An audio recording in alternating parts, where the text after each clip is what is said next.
Welcome, everybody. We have a special demo slash playtest tonight of Burning Games' new RPG that's coming to Kickstarter. It's called Dragons Conquer America.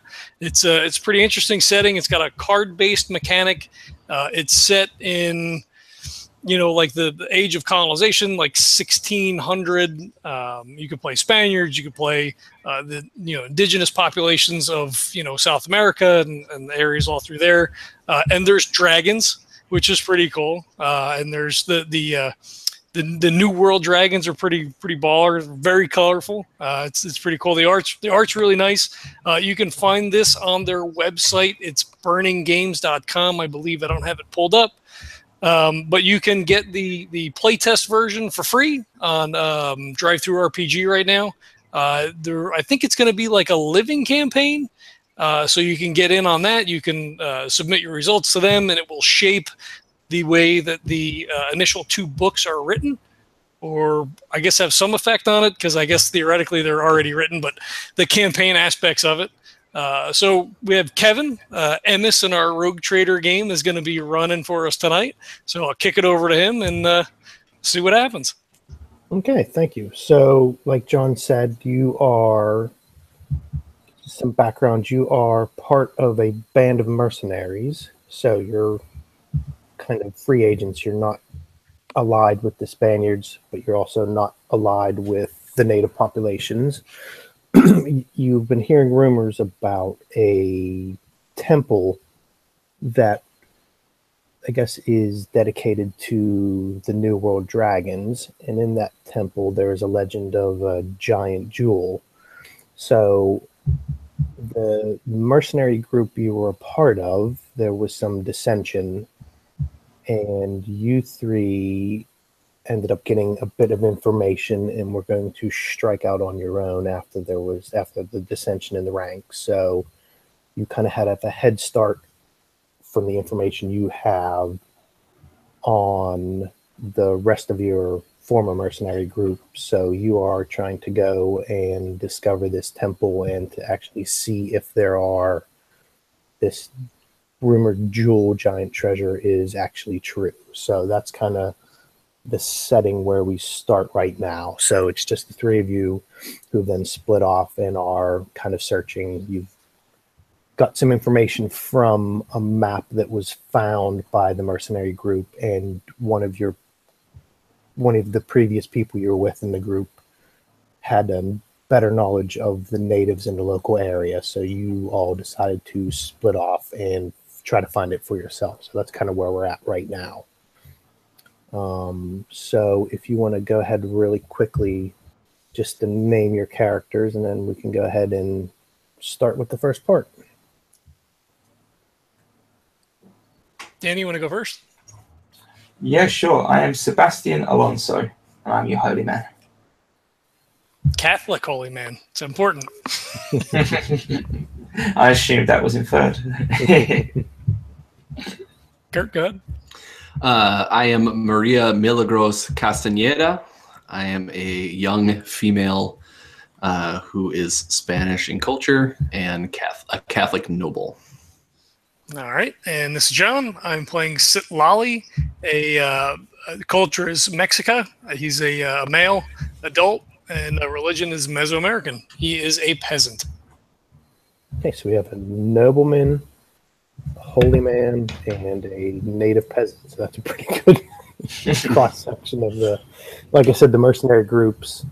Like I said, they were pretty much weren't allied with anybody. It was kind of catch as catch can. They just trying to make some money and align with whoever they can at the time for whether however the situation holds. So you're going through the jungle. So you've struck in from the coast, and so I'm just going to read some of the description here. So there's a cacophony of complaining macaws as you step out of the jungle shrubbery and into a heavily wooded slope. Down the slope, you can see a winding river, beyond which there's smoke and thatched houses of an inhabited village. This at least proves part of the legend true. There are indeed people living this deep into the jungle. But the definitive confirmation that you're on the right track is what appears to be beyond this surprising view. Just behind the village, perhaps 600 meters into the woods, the mists marked the silhouette of a building, an ancient pyramid, completely overgrown with moss and vines, engraved with the ancient spirits of the lost peoples, the Coatli Temple. So the temple itself is called the Coatli Temple, and so you're striking in from the coast, and you actually see a small village down at the bottom, and behind the village is a temple itself. So, where do you want to go to first?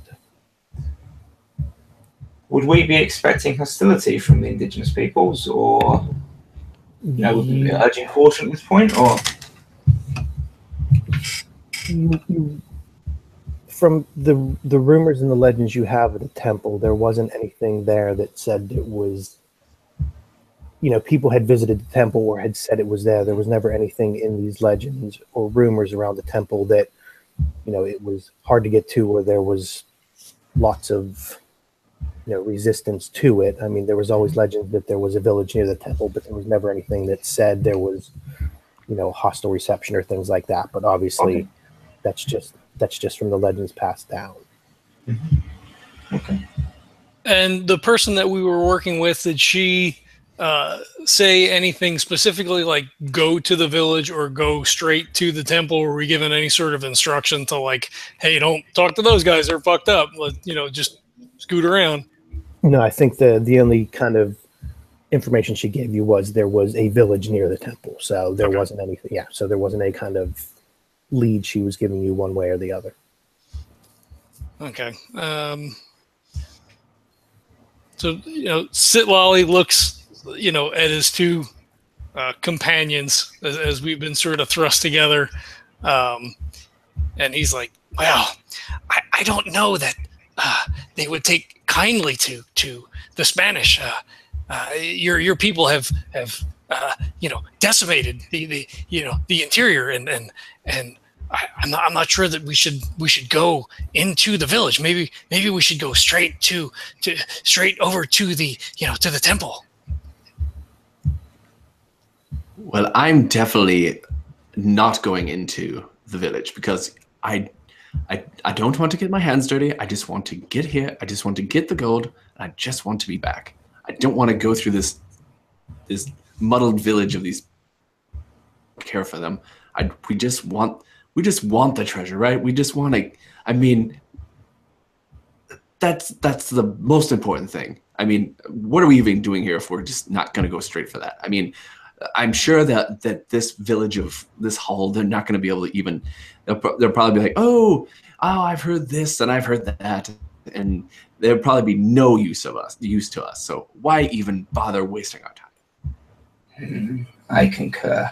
And perhaps our former compatriots will waste their time down in the village while we explore the ruins for ourselves. That is true. Yes. Let us away then. Okay.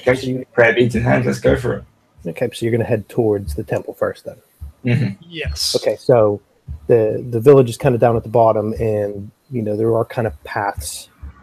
There's the path leading down to the village, and then there's another path kind of through the woods and the jungle, kind of around the village, kind of to either side to the temple itself. So you don't, like you said, you don't have to necessarily go straight to the village to get to the temple. So you can take either one of the side paths to get to the temple. And just it's not a matter of which way you go. So you can go to the right path or left path. It doesn't really matter. Other than if there's. Well, what do they? No, go ahead. Sorry, what do they look like between the left and the right? Is one have more, more? Does something look more, pleasant? They're pretty symmetrical. So I mean, it's not like it's a complete like laid out grid path of like a city or anything. You're in the jungle, but there isn't anything. Like I said, for this, it would just be a matter of if you guys want to go right or left. There is no kind of, there's no kind of I'm trying to think of the right word. It doesn't matter kind of which way you either go. I guess it's just for the story of it yourself, which way you guys would want to go. Okay. Yes, to the right. Let's to the right. Okay, how do you know that to the right is the right way? Because it says the right. The right is the right way. Right. It says in the name it's right. Have you no sense? I can't believe I'm stuck with you. Okay, to the right we go, I guess. Unless Saba, you have any qualms about going to the right. No. Divine providence favors this route. I agree. Sounds good to me. To the right we go. Lead on. You've navigated the oceans and you can't even decide which path to take. I think you just, with your simple mind, I think you just picked the right. I don't think you had any calculations whatsoever what side to pick. So, go ahead. He kind of like furtively like glances at you and, starts heading down the right path. Okay, so the path itself is, it's wide enough you don't have to go in any kind of order or anything. So I'm assuming the three of you are just, marching down to the right.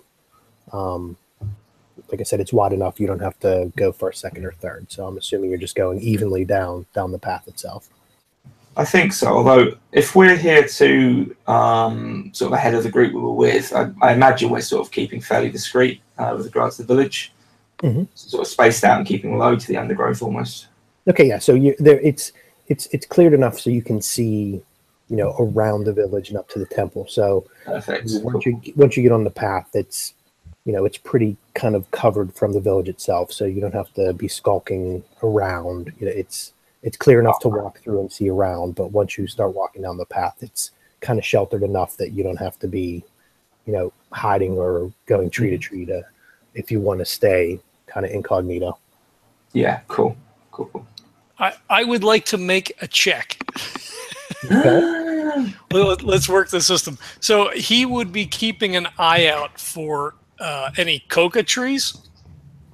So Okay. if there was, if you saw one even like, 5 or 6 yards off the path, he would, duck in and then come back out. Okay, well, I would say for that check, it would be just a normal check, so there wouldn't be any kind of disadvantage on it. So it would just be whatever card you pull. Let's see. I think you still have to assign a difficulty, right? Yeah, so it would be easy. So it would be since an inanimate object you're looking for. Give me 1 second. I think that is just a 0 because it's easy. Or is that a +3? Give me 1 sec. Okay. It's a learning game. I believe the 3 means you draw 3 and you keep the highest, but I could be wrong. So we're doing a difficulty check, and it's against an inanimate object. So you're searching for a tree. So if the check relates to something inanimate, discard the card from the top of the deck and apply the following modifier. So you would take, so you would take a card. So this is a card from the deck, not from the 25 in your hand. And I'm assuming you guys have been, Sitlali, I'm assuming you're part native. So Yes. I'm assuming this would be an easy check. So this wouldn't be any kind of modifier on that because you are local. You would know what to look for. And it's not anything too obscure that you're trying to find. Okay. So my perception skill is 3. Should I guess I add that to whatever I flip over on the card here? Yeah, so this is one you would take from the card, from the deck itself. Yep. Because it's not a deck or not a hand one. So. Okay, so it would be a 5 total. I flipped a 2. Okay, so that is a success. So you find a coca plant, or was it a tree or a bush? I'm not sure. So that is a success. So you can go do what you want to do with that. Okay, so as we're walking along, I'd say it's like, maybe 2 yards in, and he's, looking. Presumably he's looking for people coming down the path, and he spies it, and he's like, oh, hold on 1 second. And he just like clambers off into the bush. He's making a bunch of noise. Like he was quiet on the path, but then he's like crack, crack, crack. and Nice. flicks out his knife. You see him like cuts off like 5 or 6 leaves, and then ambles back over, happily chewing on something. Are you mad, Sitlali? What are you doing? You're gonna give away our position. But the forest provides for everything that we need. Well, yes, I understand, but we just ate before we left. Do you think that you needed this little... whatever this is? Would you two lower your voices, please? It's medicinal. For what? You're crazy? Jeez. Crazy. Come on, let's go. Says the woman in full plate armor in the jungle. Yes, because of any crazies like you jump out, I'll take care of them. Oh, Quick, like. maybe you should go first. You go first. Oh, believe me, I think you should go first. He pushes you forward. How dare you? Yes, you will take care of everything. She just looks at him, and just like is ready to just take the butt of her sword and slam it into him, but she thinks otherwise and just turns around quickly and just starts walking. Okay. He watches you walk away. he waits a couple of beats before he falls in behind you. Okay, so John, since we are talking about the mechanics and stuff, so you pulled a 5 and I pulled a 3. So I'm assuming that's the way the check works. I think you discard a card from the top of your deck, right? So it was a 3, then a +0, so you had a difference of 2, so that was just a normal success. So Gotcha. Okay. I forgot. Yeah. So Cool. So we're going. So Maria's first, Sitlali's second, and Seb's going third now, kind of, or is it just? Yeah. I'll go Maria. Okay. So you're kind of marching down the path. Sitlali's done what he needed to do, so you're go ahead and moving along. So you're about halfway, kind of down the path to where you were, in between where you were in the temple, and all of a sudden you see a group of squat, muscular men filled with tattoos and ceremonial piercings walking towards you. So they're walking towards you kind of from the temple way. One of them raises his hand and talks to you in a language you don't recognize at first. So there's three guards. There's 3 men coming up towards you. They stop. They're about 10 feet away, and one of them kind of raises his hand for you guys to stop. Is this a particularly menacing gesture?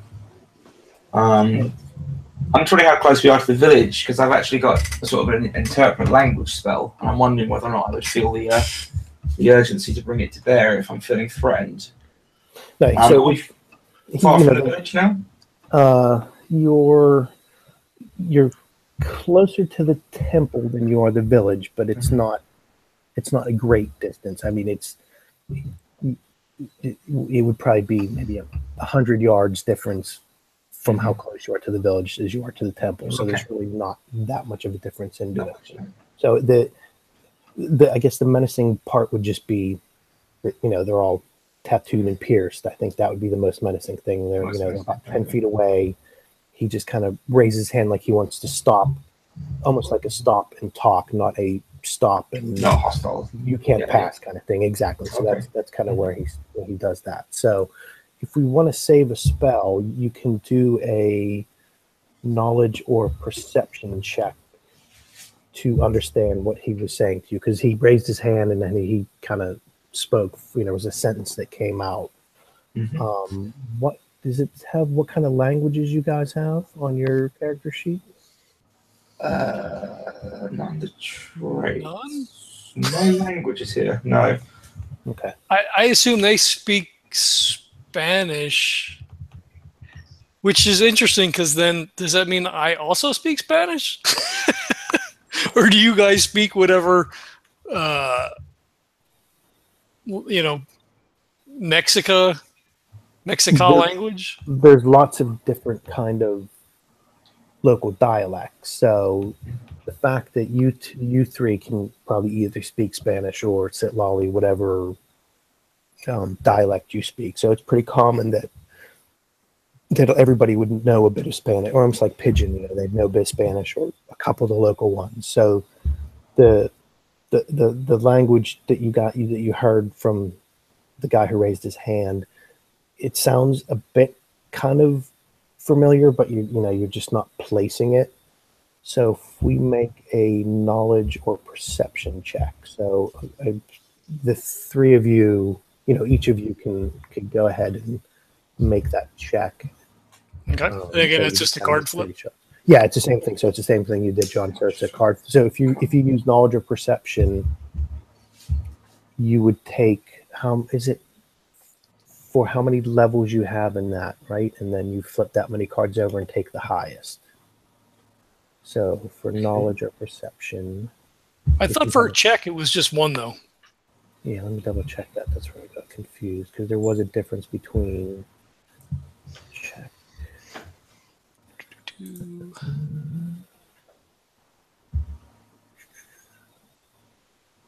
No, so the PC's involved in a check. So this is a check. Must discard. So discard from the not your hand, from the deck, as many cards as the level of the skill, and then you pick the highest. So knowledge or perception, obviously you would pick the one with the most black marks on the cards, and then you would take that highest one plus your knowledge or perception skill. Oh, so I fucked up that first check then, because I only flipped one. Well, you like you said, you would take in two, and or if however many levels, and just take the higher one. So yeah, and it was an easy check. You were native and you were looking for a cocoa plant, so it wasn't too hard. All right. Well, I flipped 3. My highest is a 5 of hearts, which is a social, the social equivalent suit. So does that mean I flip another card? Well, no. So this is just you take knowledge or perception. Let me see. I'm looking at the character sheet. So if I'm just wondering if that's the affinity thing. No, not for the checks. That's when you're you're throwing them. So you would just take 3. So if you have a level 3 in that, you would take 3 cards and pick the highest, and then add it to whatever the skill you're doing. Also, so you said a 5. Was that the highest? Yeah. So my total is 8. Okay, 8. And then what about you guys? Maria and Seb? I flipped 2, and the highest I can get is a 6. But I've also got a joker. I don't know whether or not that's also relevant top, or whether I just take the higher of the 2 results. I know I've seen it somewhere. You flip the joker from the deck. Well, I flipped 2 cards, and I've got a 3 to add to my own 3, or a joker. See if the joker says anything. Remember the special rule for resolving jokers in a check. Can't remember if joker said anything. Joker. There you go. If Joker's played at any point from the top of the deck randomly, the character who played a Joker card gains the effect of the Joker for the action performing, dismisses it, and then plays another card.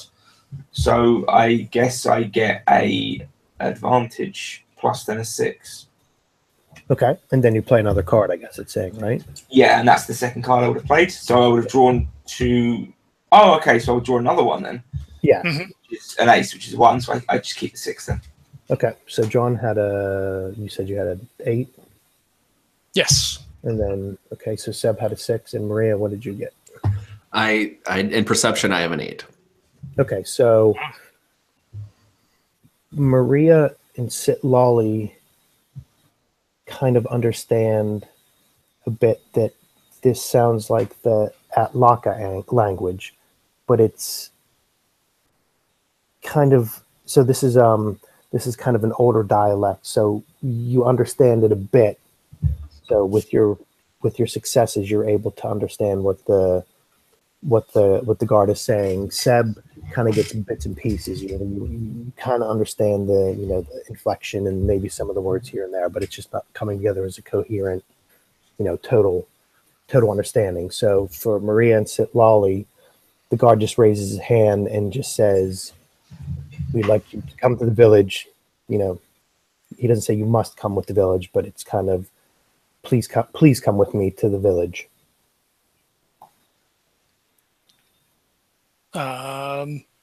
He wants us to come to the village. We didn't want to go to the village. We wanted to go to the temple. So Maria turns back and is like, "The village. I thought we were going to not go to the village, but now these indigenous people want us to go to the village. They don't. I don't think we want to make them mad. Maybe we should. Maybe they have some information. As much as I hate to say it, maybe we should go with them.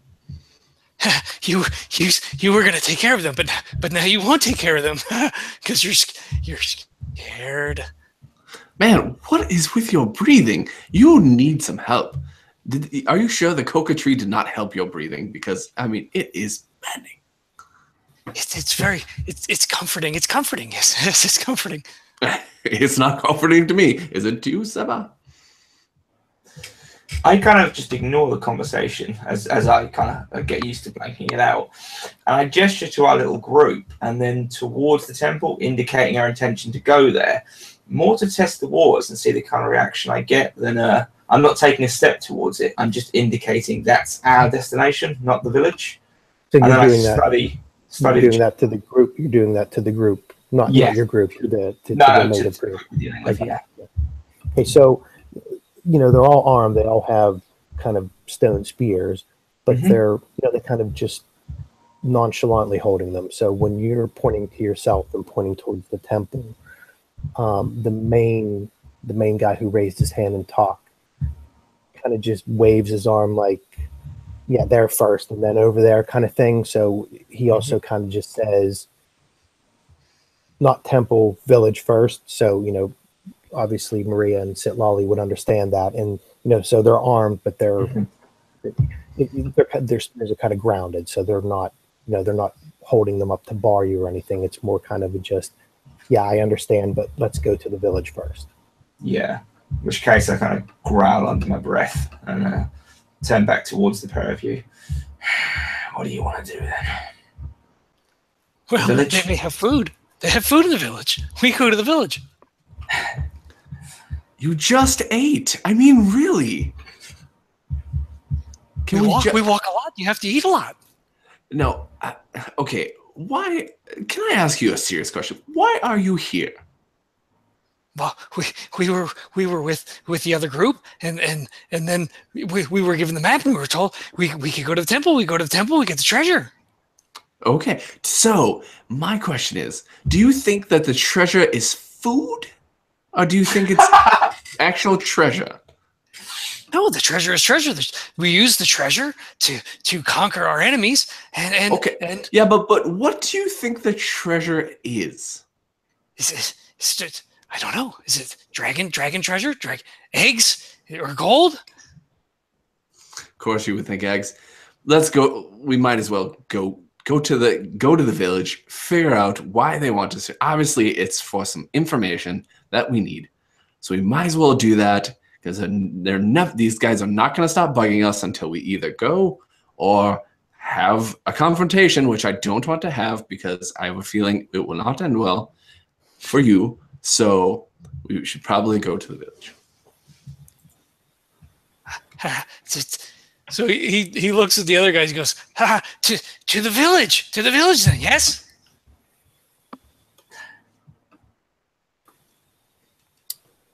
Was that to the group, to the other group, yeah. Okay, so then the guy in the lead kind of just waves his arm. So they walk. I think you're closer just to come back the way you were to get to the village. That's the shortest way to get to the village. So he kind of takes the lead.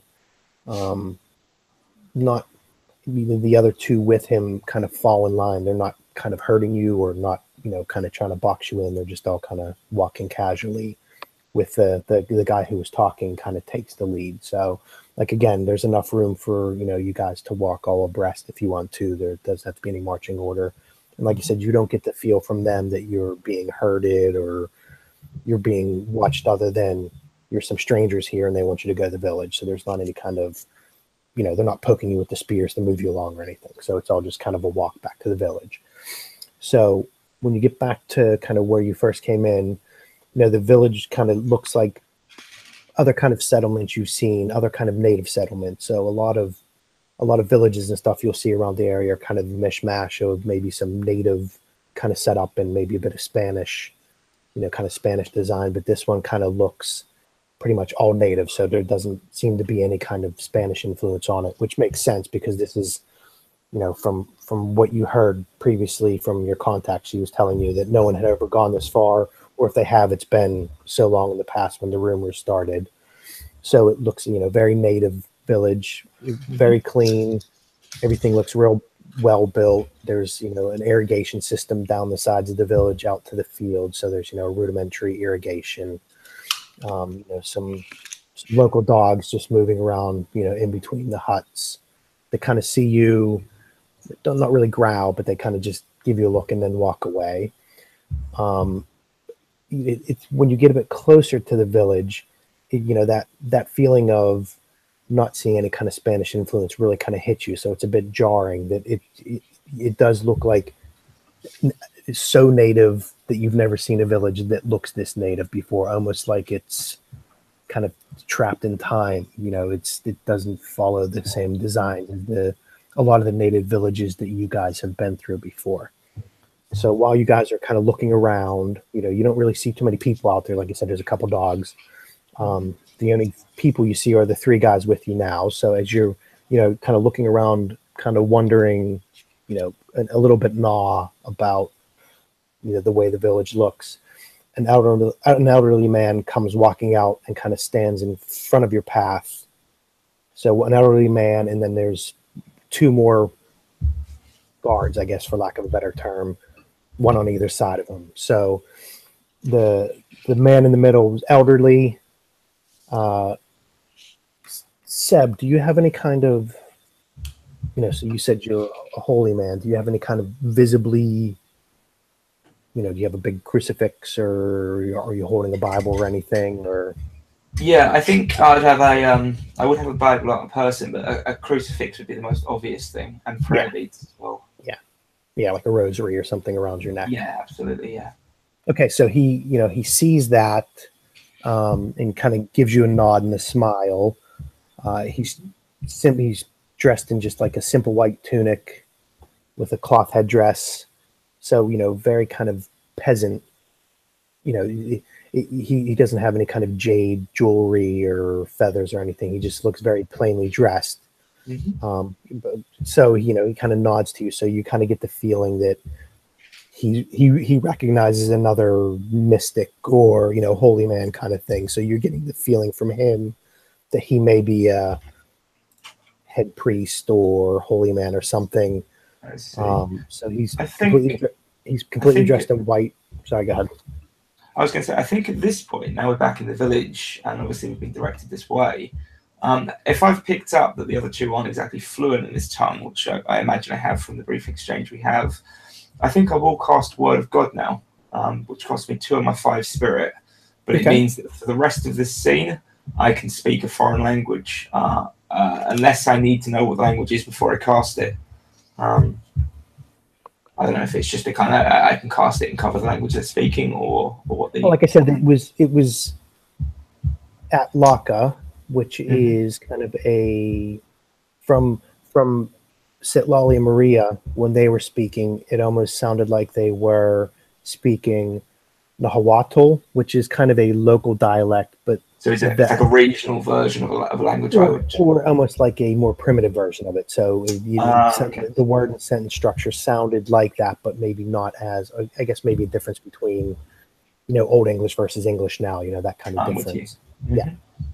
Yeah, I think I will do, because obviously I'm not able to communicate with them, and the others haven't effectively. So I'm going to cast Word of God and be able to communicate with them in his own language. Okay. At which point I'll introduce myself using my full name, Sebastian, and explain that we're here. I think I'm going to go with a slight deception here and say on a pilgrimage to the temple. And that we're from either the south or north, or wherever it is our people are from, and pitch it to them that way rather than coming out and saying we're here to leave the temple. Okay, so you're saying that you're here we're on a pilgrimage to the temple, yes. So he kind of... Do you need me to make a kind of check for a deception? I haven't even looked for that yet. Charisma, perhaps? If you want to... So the spell, you don't have to do anything, right? That's just... I believe. In fact, no, I don't know. It's just done. Okay, so it takes effect. So do a. Okay, so you want to do. So I guess I'm being deceptive. Charisma, or what are some of the socials? You can do charisma or. I think that's it. Stay What right, kind of social stuff? Yeah, I'm just trying to see if there's another social. Discipline, perhaps. Maintain a lie, but it seems a bit of a stretch. So if we do, okay, so charisma. I guess if you're saying you wanted to do a pilgrimage, if we wanted to stretch it, we could do knowledge. So do you have anything? Because I mean, if you're saying if you have some knowledge and you have some levels in it, you can kind of play off some of the history and some of the legend that you knew previously. You know, so I guess either charisma or knowledge, whatever is kind of higher for you. Okay, I'm going to take knowledge, I think, of the two. And let me check. So I can burn anything on this, and I get a perk if it corresponds. Is that right? So if it was corresponding to, in fact, it doesn't matter because I know what I'm going to do. Right, I'm going to burn a 6 out of my hand, and I add that to my 3 for a total of 9. Okay, give me 1 second here. So I'll do my check on my side. So, Daniel, I think for a check, it comes off the deck, not out of your hand. Yeah. I'm assuming this is contested because it's against. Oh, okay, yeah. Right. You're right. I could be wrong. Yeah. So I'm thinking check and not. Yeah, I think I said check, so that probably right. Okay, so what did you get? I'm sorry. I got a total of 9. Okay. Got 3 to 6. He looks at you and kind of says pilgrimage, you know, with a kind of smirk. Just from a mechanic standpoint, he got a 9 also. So a lot of this stuff, you know, you probably wouldn't do, but you know, since like John said, we're testing this out, so we'll, you know, maybe just explain some more of the mechanics and stuff so we know what we're doing. So he got a 9 also. So I guess from this standpoint, you know, like I said, he gives you a smirk when he says pilgrimage, but it doesn't look like he's super offended maybe. So, you know, he kind of knows that there's not that much information, or, you know, this isn't, you know, a pilgrim trail for anything. So he knows it doesn't get a lot of traffic here, but he's not also taking it as, you know, he's offended, or, you know, he's not angry, or, you know, the warriors around him, you know, the guards are kind of just standing there. They're not tensing up or anything. They're kind of just, you know, they're kind of just watching you. So he looks at you and he says, "We are the caretakers of the temple. We live in the shadow of the temple. So your pilgrimage may be a pilgrimage for the mind, but I'm assuming it's not," or he says, I'm thinking that's not necessarily what your pilgrimage is totally about. We are interested in seeing the temple. Is that possible for us to do? I sort of gesture towards the group of people who led us this way. Your warriors directed us down here. Have you need of aid or assistance? Myself and the village don't necessarily need aid or support, but inside of the temple, they may have use for you. So he says that he doesn't say it menacingly, or, you know, there's not like the evil guy smirk when he says that. He just says, you know, for us, we don't really need any support. We don't need any help, but the village, or the temple, they will have some use for you. Okay. I'll relay this back to the other two at this point and kind of express my slight, back in our own tongue though, rather than tongue I've been speaking, my slight bewilderment as to why we've been waylaid. But I keep this amongst our group, the 3 of us, and I'll get your thoughts from the 2. I guess Silali, I guess, was following along well enough because of the earlier checks. Like, kind of got the he. So when the elder smirks at you, he kind of like puts his hand up to his mouth and like grins, and he's like, they have kept to the old ways. They are surviving the jungle. They are the guardians. They watch the temple. Yes. Yes, they do at the village, and they said there's others inside the temple. I believe this could be our excuse to slip in. Yes. Others of their own, or others. Someone else beat us here. Someone else is here. No, we were well ahead of the others, I'm sure. If we're hasty, we should slip in quickly.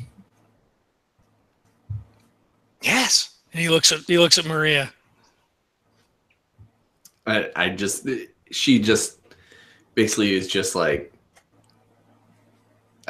she has this like look on her face, like she's like super excited about what's going on inside the temple, but she's trying not to hide it. She's doing a worse job of it than usual, but she goes, I think we might be able to. I mean, I think you're right, Saba. I think being hasty is a good thing in this instance. So I think we should go. In which case, that's not where I welcome. I think I certainly start edging towards the edge of the village, back to where we've come from. Sitlali steps forward to where the elder is, and he reaches into like a little pouch that he's got on his belt, and he takes another step and he holds out a coca leaf. Okay, so the elderly. The elder, he smiles at you. He takes the coca leaf and he holds it and slides it into kind of a pocket on his. He just has like a plain white robe. So he bows his head. He says thank you. So you can understand him a bit too, because you guys were talking to the other guards. So he says, thank you for the offering. For that, I will give you some more information on the temple, if that is what you are searching for. Oh, and he like claps his hands together. Okay. So he says, we inherited this land, the people here. We inherited the temple. These are the tasks that have been put ahead of us. Our covenant is to watch the temple, to kill the unworthy, but wait for the worthy. If you are worthy, the Kawada will be born for you. It will uncoil for you. And then he kind of waves his arm kind of towards the temple and says, time cycles, time circles, time turns. This is the key to the temple. And all the other kind of guards around him kind of just like bow their head kind of solemnly. So I can say that again. So he says, time cycles, time circles, time turns. This is the key to the temple. Okay. Mm-hmm. So when the other guards, so he's kind of like all up, and then when the other guards bow their heads, he like looks to you guys, and then he kind of like sort of bows, but he's still kind of like antsy. Yes, the key to the riddle, the mystery in the temple. Yes. We are the ones who are worthy. And then the holy man hears you say that, and he says, that is to be seen. But if you are worthy, then that will be discovered in due course. Does he have anything like? Is he just in a plain robe? He doesn't have anything. You said he didn't have any sort of ornamentation on him or anything. No, he doesn't have any kind of headdress or any kind of jewelry or anything like that. So, okay, yeah, and they're all. He does have the tattoos. The the guards have all kinds of piercings and all these swirling tattoos. So he doesn't have any piercings, but he has the same kind of tattoos, but there seems to be a lot more of them, like a bigger concentration of the tattoos all over his body. But other than that, he doesn't have a weapon. He doesn't have any jewelry or anything like that. Okay. And I would assume that Solali probably is tattooed as well. Like, I think it would just be like a cultural thing. Like, their iconography would probably be different, but I don't think that tattoos would be like, oh, that's weird. Yeah. And just like you said, almost like the language, it almost looks like a more rudimentary, like a more primitive kind of markings that you have. Not that he's a million years old, but he, the kind of feel of all the people around you, the language, and the village itself. It just feels like it's from a different time. It's from an earlier time. Okay. All right.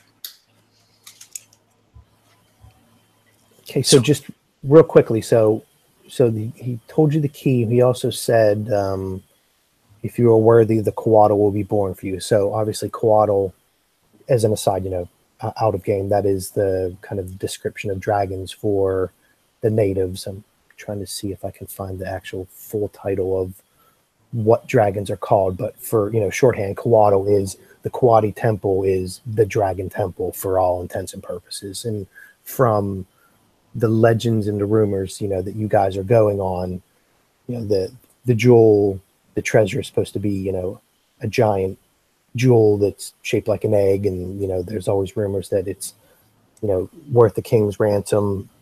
It's a jewel that looks like a giant egg, and obviously this is the dragon temple. Right. And he does tell you, if you are worthy, the Coatl will be born for you. Okay.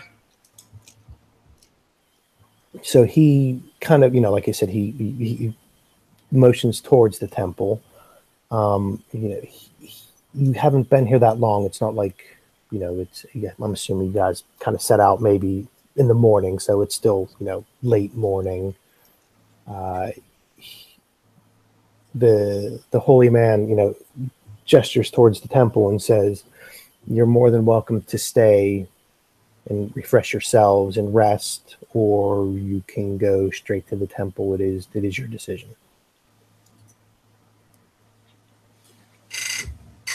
I mean, this larger group we've departed from, are we trying to get there ahead of them? That was kind of the way I've taken it, or are we?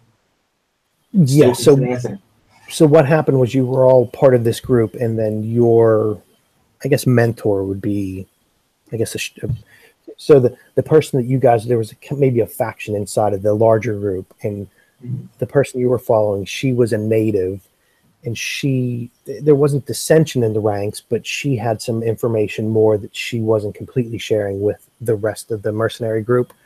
That you guys were kind of a trusted core in that larger group. And so you guys all stuck together. So she had some more information that she hadn't shared with the rest of them. So I think from her standpoint, it was, hey, we have a step on the rest of them. Yeah. We have a bit more information. We have a better location on to find it. So she knew from her own history of her tribe a better kind of description of where to find this village and this temple. So, her thought was, hey, if we go and get there first, possession is 9/10 of the law kind of thing. So it wasn't a complete falling out, or there wasn't a big fight. It was just, she went, hey, if we can get ahead of them and, get our hands on it first, then either it's ours and we can bargain with it, or we can get it and, we can take it and go run and it's ours, or, we can take it back to the bigger group and use it as a bargaining chip to get more power into the mercenary group, that kind of thing. So it was just, hey, we've got a bit more information. Let's see if we can beat them there and get it first, kind of thing. In which case, I think we should definitely press our advantage. I think we should head for the temple. Yes, while we're still ahead. Yes, of course. Okay, sorry. Hopefully that can get picked up. Okay, so you guys are going to head towards the temple. The holy man kind of bows, and he waves his arm again up towards the path to the temple, and kind of gives you a solemn look and says, "Good luck with your endeavors. If you succeed, then the burden that's been put on us in the village here will be will be finished, and we'll be able to go on with our lives."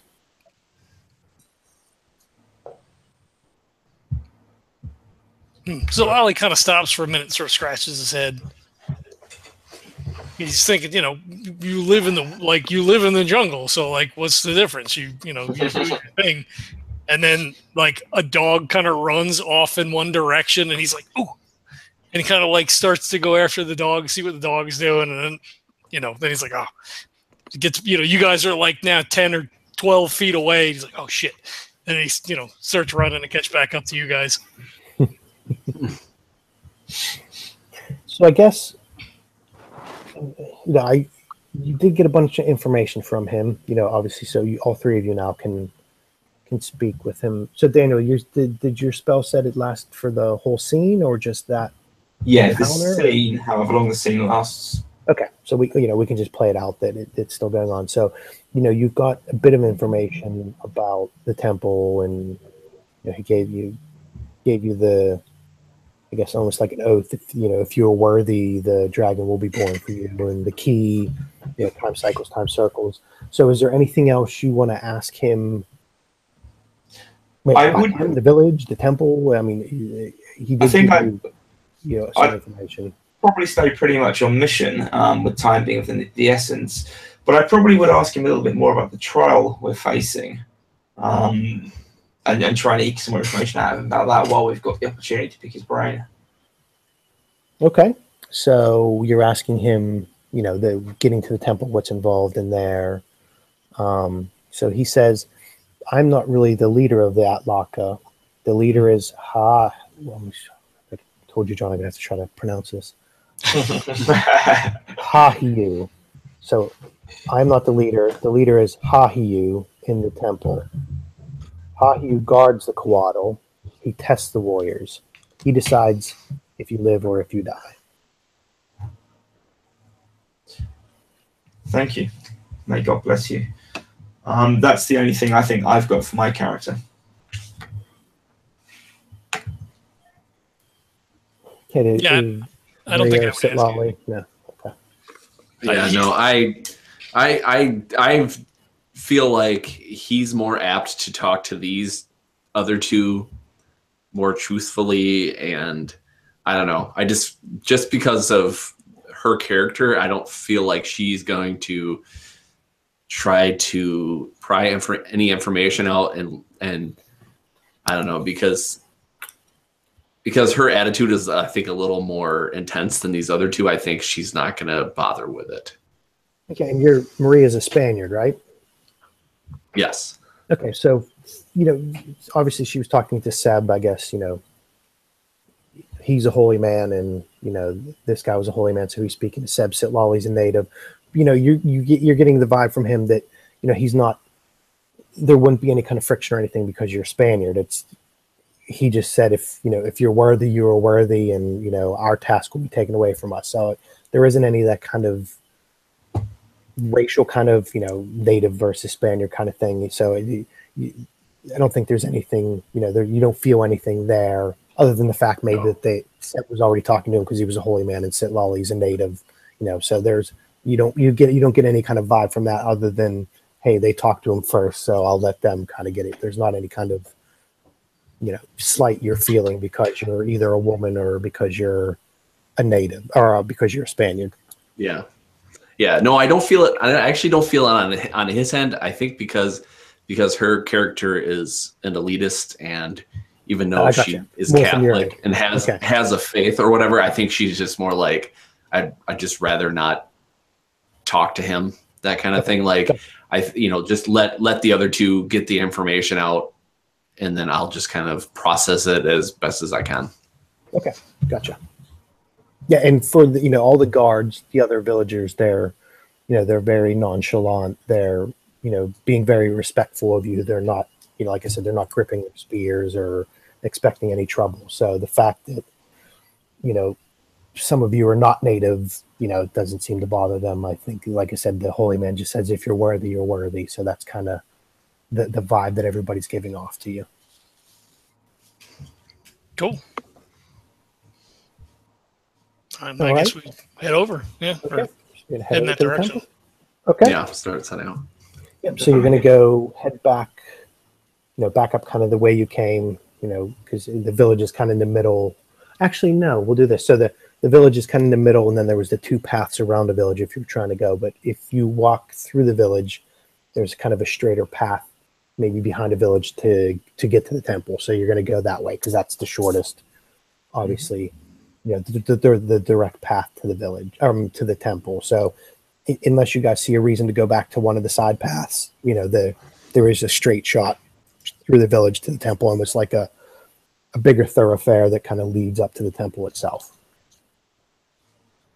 Yeah, I'd say we just go that way. Yeah. Yeah. Yeah. Okay.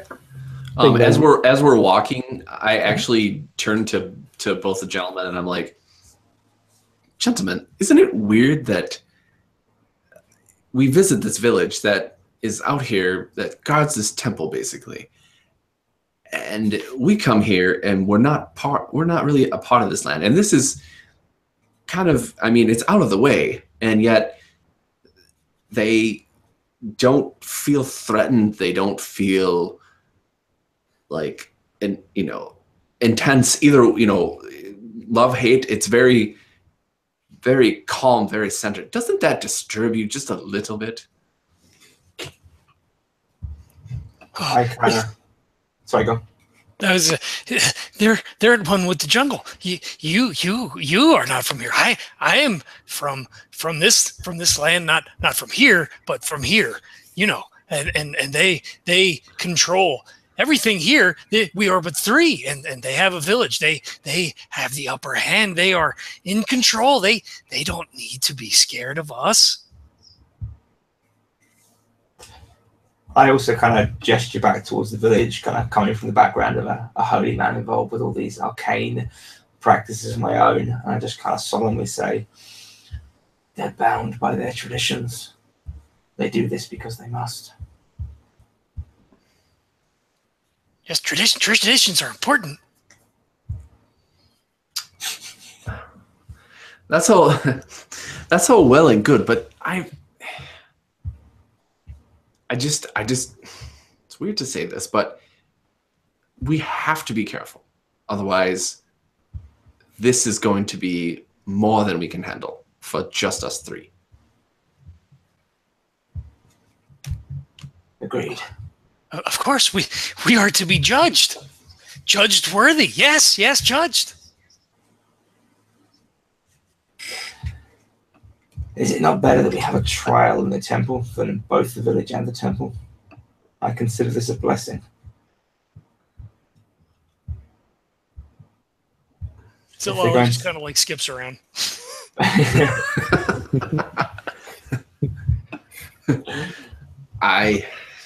Wow. I'm having a tough time trying to process what my character would be doing. It was like, you guys are all just like, la, la, la, la, la. And she's just like, oh, what is going to happen? So if you're, is it the feeling that you're being kind of set up? Or? I think she has the feeling that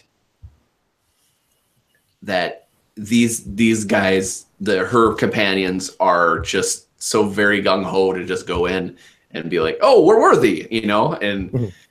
and Maria has a hard time thinking, she's doubting herself, even though she thinks highly of herself. She has this moment of doubt, like, I don't know if I could just go. She doesn't want to say this to her companions because she wouldn't do that, but in her mind, basically, she's just like, I don't know if I could just go into a temple and say, here I am, I'm worthy, let's do this, So before you were leaving, so I guess to play into kind of what your feeling is. So why I was saying, or you feel like you're being set up. So the holy man and the guards don't have that cast to them that they're like, wow, there's fresh meat for the grinder kind of thing. They're not, it's not like they're, sending you up just to get you to churn through. There was kind of hope in the looks they were giving you. The holy man told you, if you can accomplish this task, then our work is done.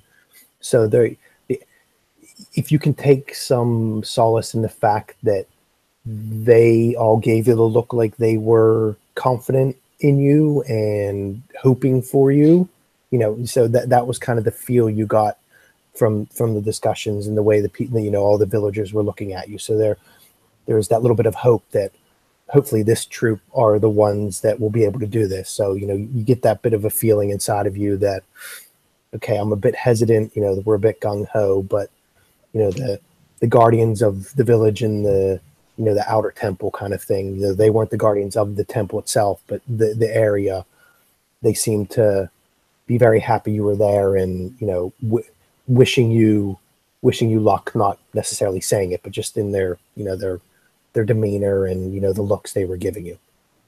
Gotcha. So that'll give her little reassurance, but not enough.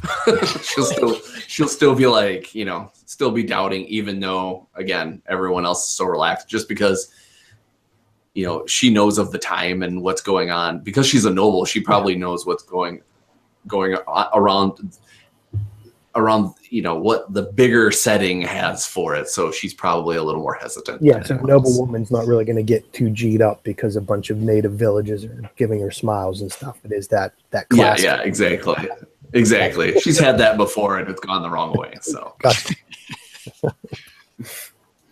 Okay, so you guys are heading, you head out towards the village. There's kind of a bigger kind of promenade up at the end of the village up towards the temple. So after a few minutes of walking, you notice that it feels like it's kind of sloping upwards. So the path from the village up to the temple is kind of sloping upwards, but it's not really the terrain. So it's not like a ramp kind of, it's not like the earth is going upwards. So when you look around, there's a bunch of roots and undergrowth cover. Looks like it's actually covered over stone. So it feels like you're almost walking up a large stairway that's kind of overgrown, lots of vegetation over the years, centuries has grown over top of it. So you're actually not walking on a dirt path. It feels like you're actually walking on a carved pathway up to the temple itself. So as you climb up, you're at the end. So you climb up this incline. You reach a great pyramidal structure with carved spirits and monsters on every side, and a half-dozen half-eroded columns marking the way to the main entrance. So you see the big pyramid in front of you, and there's kind of on either side of the path, there's some columns that kind of lead up to the which you're assuming is the main entrance, because everything's kind of flowing this way, and it's really quiet. So it's a really eerie silence. You're in the jungle, you would expect to hear lots of just lots of noise and chirping and birds and animals around you. It's just very, very quiet when you get close up to to the entrance to the pyramid.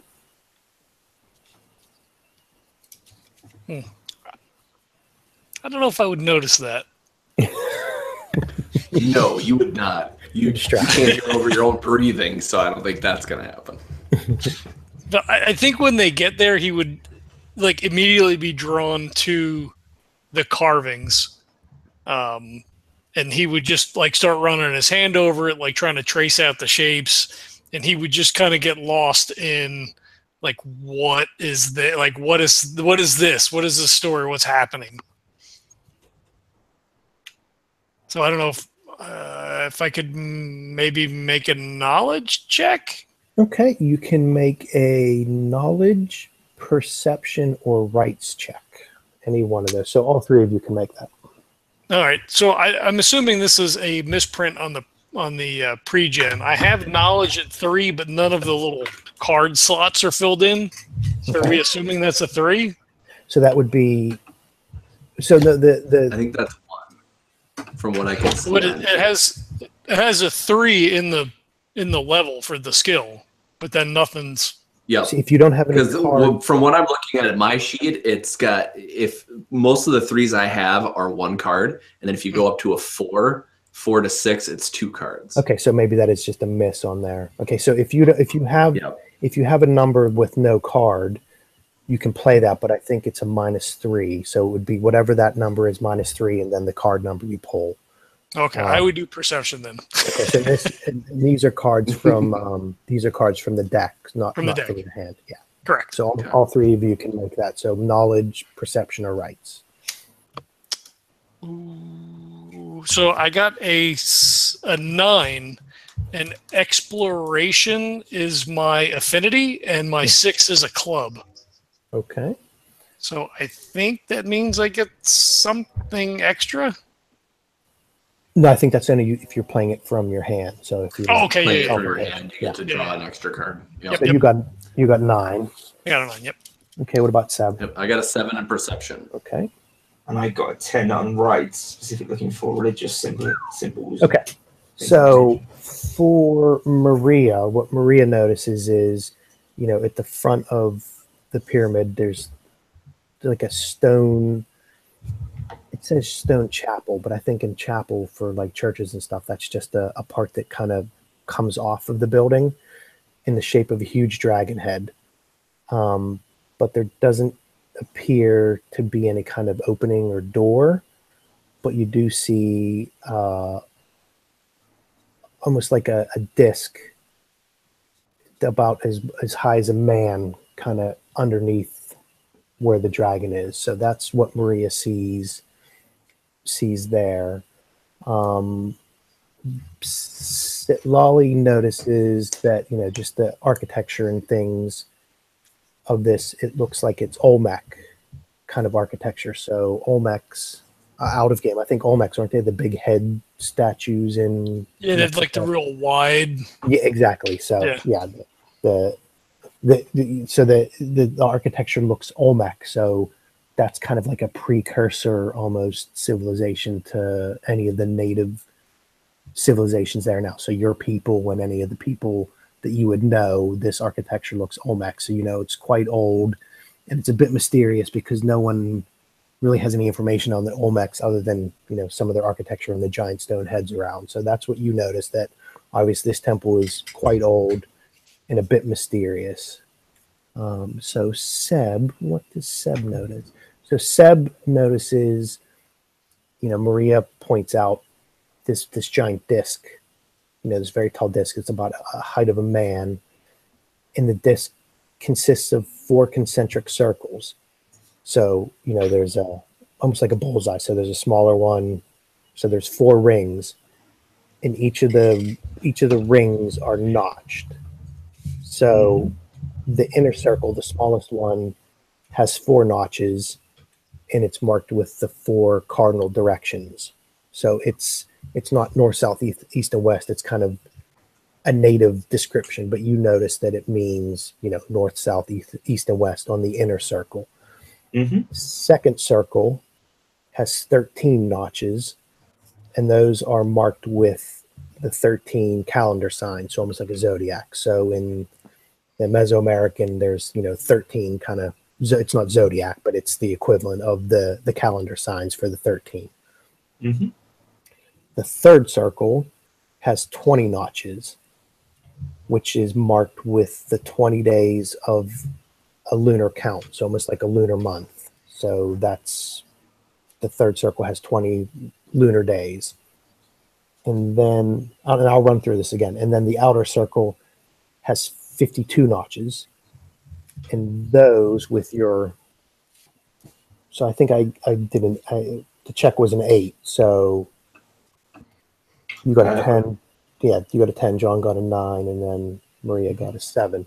So the outer circle is 52 notches, and those are marked with 52 ancient kings and saints, Olmec kind of history. So there's really not that much information that's ever been passed down from the Olmec civilization, but just from bits and pieces of knowledge you guys all picked up, from just exploring and talking to natives. Those are the 52 ancient kings and saints of the Olmec civilization. So there's 4 circles. Inner circle, 4 directions. So there's 4 notches for directions. The second circle is 13 notches for calendar signs. The third circle is 20 notches for the days. And the outside is the biggest circle, is 52 notches for the saints and kings of the Olmec civilization. Mm-hmm. Okay. And next to that, so that's underneath, there's a big dragon carved. That circle is underneath that, almost like a portal. So there's no door, that's kind of blocking it. And then off to the wall to the side, there's another smaller disc, almost like hand-sized disc, set in the wall. And that has 52 notches. Okay.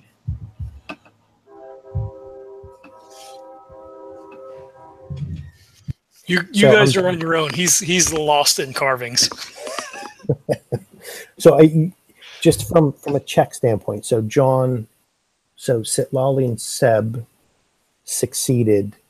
So Maria just kind of gets a feel for, she discovered where this was, and all the 4 dials, and then the small hand dial on the side, and then some of the meanings of that. So with the 2, even though Sitlali's kind of flighting around and stuff, I guess we'll give it to, all of a sudden you blurt something out, because you just recognize it because you made the check. And then obviously Seb made the check also. While studying those, I'm just trying to think of the best way to break this down. Like maybe Sebastian's kind of like talking it out with Maria, like, oh, there's concentric circles, blah, blah, blah. And like, he's just nearby and he's like, oh yes, blah, blah, blah. And like, just, ejaculate something and then like wanders away again. And he's like feeling the walls and stuff. Mm-hmm. Okay. I'm just trying to see how we can play this. There's a clue here. Since you made the check.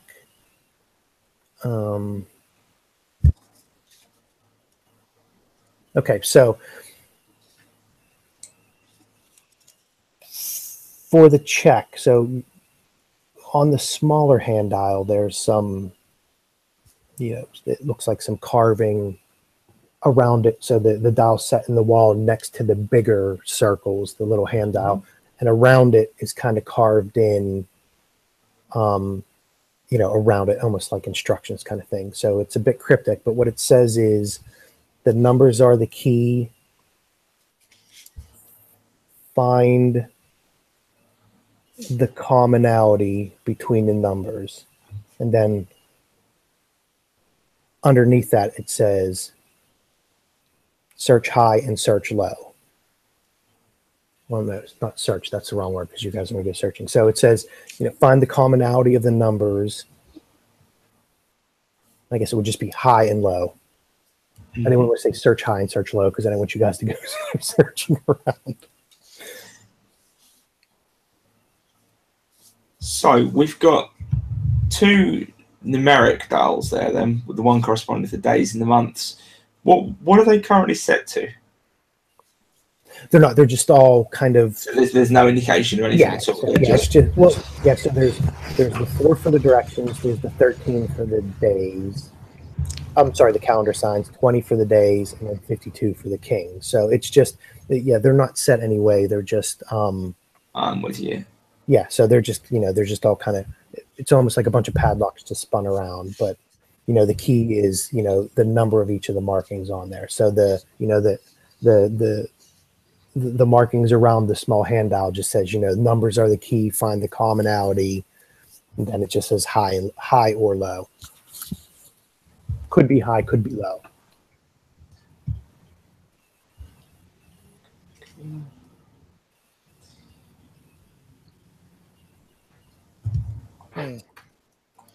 I guess as you fiddle with it more, Sitlali would be curious enough to come over and stick his nose in what's going on. And I think he would just start randomly spinning the dials, to be quite honestly. He's like, oh, look at this. And we are, and he looks up in the sky to try to pinpoint the sun. He's like, oh, we are north, and spins the center dial to Well, so when Sitlali tries to do that, the actual dials, the 4 that are the portal, don't move. So they're stone, but you can't shift them around with your hands. But Okay.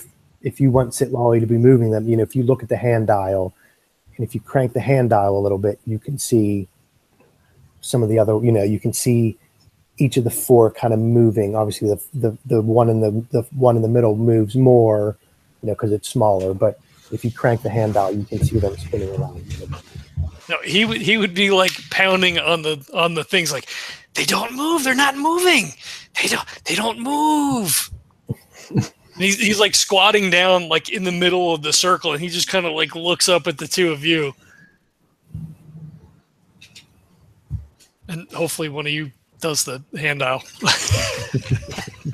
Yeah, I'm going to come over. So the hand dial, when you manipulate it, all 4, or all 3 rather, of the outer rings do move, just different paces. So all 4. So there are 4 bigger rings, the 4, 13, 20, and 52. When you turn the hand dial, they all kind of move. So if you spin the hand dial 1 notch, all the other 4 circles, move by 1 notch. He's like, ah! And he like jumps off the thing. And he looks up at you and he looks down at the rings. It's a merry-go-round. Okay, that's time for some maths. Does the Maria looks at Saba and says, "Have you tried the opposite way to see if that works?" I'll try that now, and I start hefting it back the other way. So it just clicks back. Either way you turn it, it just clicks. The other wheel spin just either forward or backward. Okay, I just wanted to make sure, just to see if there was any inconsistency with one way or another. Saba, what do you make of this? I think this is the first phase of our trial. So our priest said time cycles, time circles, time turns, correct? Mm-hmm. So what does that all mean? of those things. But I think it's got to be related to this more. And I kind of gesture them down to the plaque in case your character hasn't seen it. But it's piecing together what that means. These dials here do correspond, and I gesture to the outer 3, to numerical values. But how that fits into this? And I don't think she understands what's in the middle. So she's like, "What's this middle then? What does that stand for?" Is that the compass directions almost? Yes. Yeah. Yeah. Well, these would be similar to. I suppose if we were with an expedition, either one of us would be carrying a compass or have seen one. So I kind of relay that back to you. Okay. That's my suspicion. Okay. So we have to find out a specific date with a specific direction. I'm so lost. It seems strange. If my character's kind of sort of half thinking out loud, and I'm wondering if there's a trap here, because it all seems too easy. It's a cyclical wheel that spins. We could just rotate it until we find the combination. So there must be something here that we don't want to land on. I don't think, and I kind of gesture to the wheel thing, particularly to sit like, don't play with this. Leave this for a moment. And I take a step away from it while we try and figure out what we should be doing with it. He starts to like stealthily move in that direction. I thought you might. Like very subtly, like he'll take a step and like very obviously look at you, and then take like another step and like look at you. I may have to shoot you away in a moment. So if you said, Okay, so Seb, did you say you wanted to make some kind of check? Is that what you said you wanted to do? I think I'm going to have to, because it's not occurring to me as a player. Okay, so Lolly, I guess you said you're gonna kind of stand back a bit. So Maria and Seb, do you want to make a... I'm trying to think. We did knowledge, perception, and rights. I'm just trying to think work. A rights or knowledge check? Is that for all of us, did you say, or the other two? Well, I mean, I think Sitlali, didn't you kind of scamper away? He's there, but he's distracted because it is one of his traits is curious, so he's trying to do all the things. Yeah, she wants to, even though she's been sitting back, Maria really wants to solve this. Okay, so I'm just trying to think. Yeah, knowledge, perception, or rights again, if you want to do that. So I guess as they're doing that, so Lolly doesn't actually spin the dial, but he pokes it and looks at them, pokes it again, and then traces his fingers around it. Could I make a knowledge check? Yeah, you can. I guess he would kind of be turning it over in his head. Well, if you guys, I thought you were back further away from everything, but yeah, if you're still looking at it, then all three of you can make that check. I thought you were back further away from it. Nope. So because it has no cards colored in, I get just one card, and then that's going to be at a -3. Correct. Okay, so I have a 3, so it's just whatever's on the card. Yeah.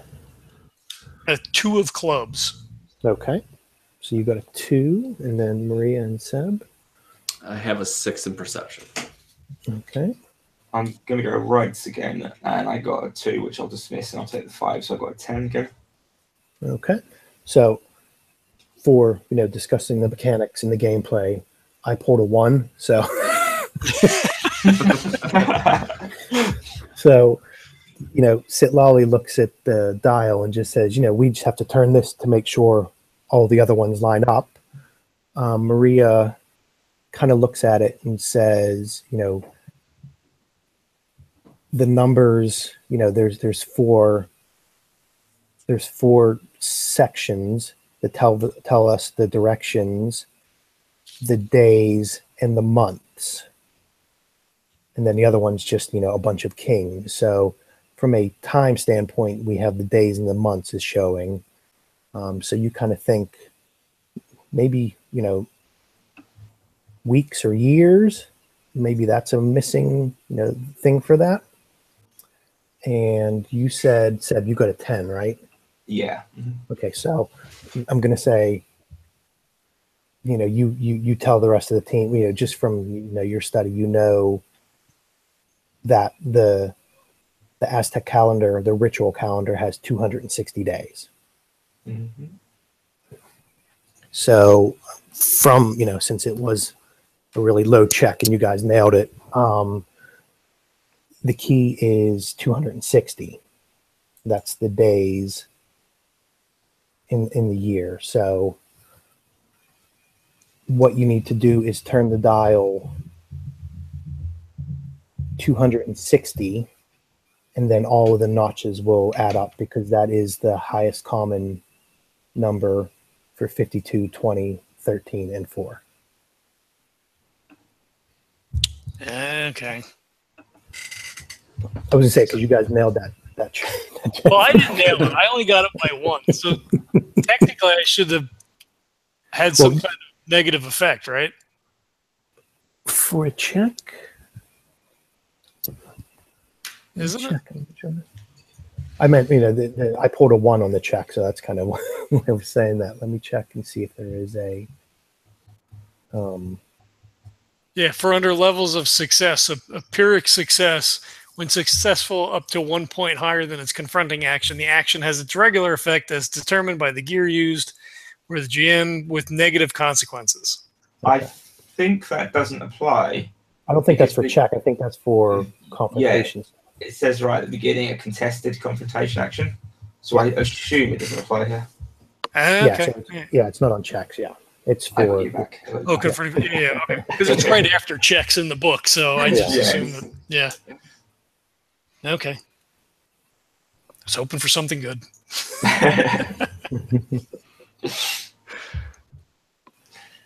In which case, I kind of nod to myself and step up to the wheel and start cranking it to where I think it's supposed to go, holding my breath.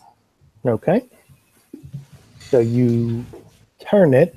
The magic number is 260. So once you've turned that, you notice that all of the middle dials line up. So they're all, there's no up or down, but it just looks like the way the dials are now, it kind of looks like it's the way it should be. So it's a bit more understanding now that they're all lined up. So you definitely did that the right way. So they were all lined up, and then you kind of hear a click. So the hand dial stops and won't let you turn anymore because all of the four of the discs all have lined up, and you kind of hear a click once that's done, and you can't turn the hand dial anymore. In which case, let's step away from it. Is anything moving around us now that it's sort of clicked? Is there like the portal itself receding or anything? No. Huh. Sit, Ollie. Go to town. Yeah, he jumps back. He claps his hands. Brilliant. You are the most worthy. Okay. I'm going to try and approach the thing itself that's just locked into place. Okay. And sort of study the surface of it and see if there's anything that can now be maneuvered or affected physically on it. I think if you're looking at it, you heard the click, and it almost looks like all four of them kind of shifted back a little bit. So they all clicked into place, and it looks like they're not completely flush anymore. Okay. Can I try and push on the surface of it? Like apply pressure to it and see if it will Yes, you can. open like a door? I do that. I don't know if you want to check on it or not, but I'll give it a shot and see what happens. Okay.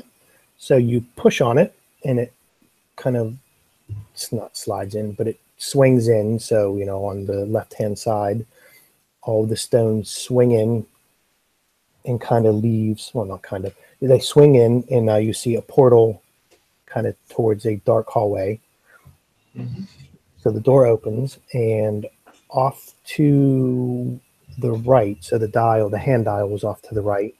Off to the right, all of a sudden you see a shadow manifest right next to the hand dial. So I'm going to need everybody's initiative. So Ollie just jumps back swings his hand at it. My initiative is 3. Okay, I think it's high to low, right? So the higher the better. Yes. Okay, 3 for Sitlali. And I think that's a static thing, right? Like if you wanted to jump, you could flip a card and add it. Otherwise, it's just a static, whatever your initiative is. Initiative, yeah. Where is the initiative printed? Sorry, on the current sheet, I can't see it. It's the it's second on the left-hand side, right? Yeah, the big top the circle little on the square, left right? is 1. It's the little square, yeah. Little square. I've got 1 then. Ooh. Okay, so that has a 1. I have 3 also. Okay, we have a 3. So, yeah. So what you see is just kind of this black, shadowy form, really long arms. You can't really see. It has like a shape in the head, but you can't really see a face or anything. It just looks like a big black shadow. So, what happens when there is PCs go before NPCs if there's a tie. Yeah. So what happens if the PCs are the same? Up to the group, I guess. I don't think it matters. Okay, so it's up to Sitlali or Maria. Okay. Go ahead. I'm guessing Sitlali will be scared to death, and so Maria's gonna pull out her sword and go for it. Go right at it, because she's this is just this black monster thing just starts coming at us. She's gonna go at it. Okay, so this will be the first confrontation. So you're gonna do, is it melee or ranged? Sword, you said, so melee. Yeah, I would do melee for sure. Okay, so what did we say? So I pull a card. Yep. And then I can use a card out of my hand. Yeah. So And if it matches, if it matches, like since we're doing conflict, if I pull a spade, I can draw a card and to replenish my 7 cards. Yeah, put it back into your hand. Yeah. So do you have any levels on melee? I have 2 levels. Okay. So what you would do is you would play 2 cards and then add your melee attack to that. Okay. I will. So when you do the 2 cards, does that both of those go towards that conflict, or do you pick the highest one like we're doing for checks and stuff? I forget. No, I think this is you add both of them together and the number. Is that cool?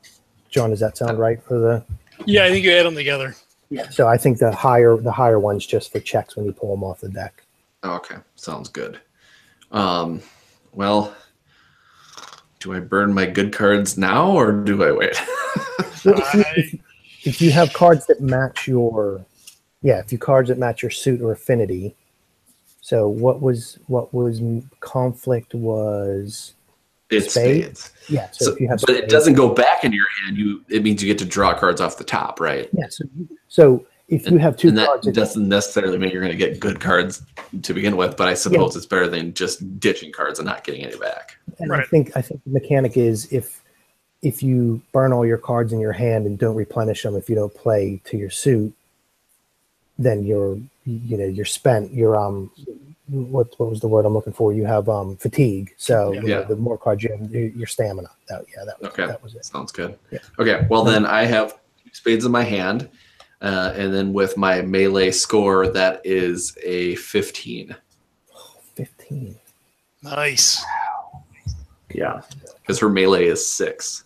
So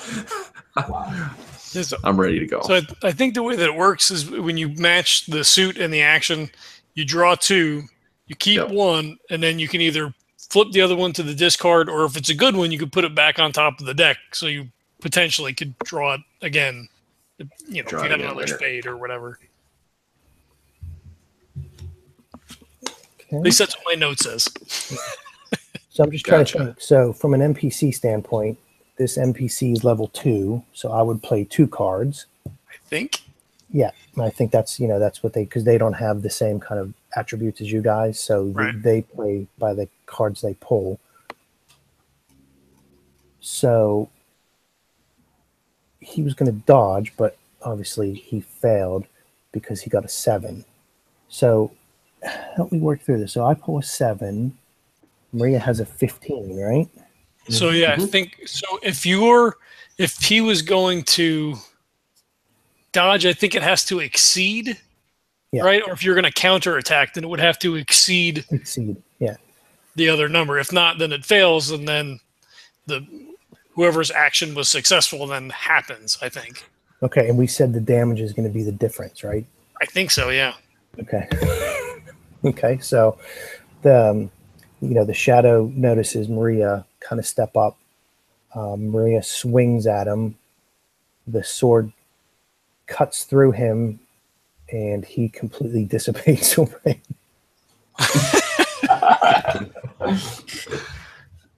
So the shadow, was kind of lunging towards you.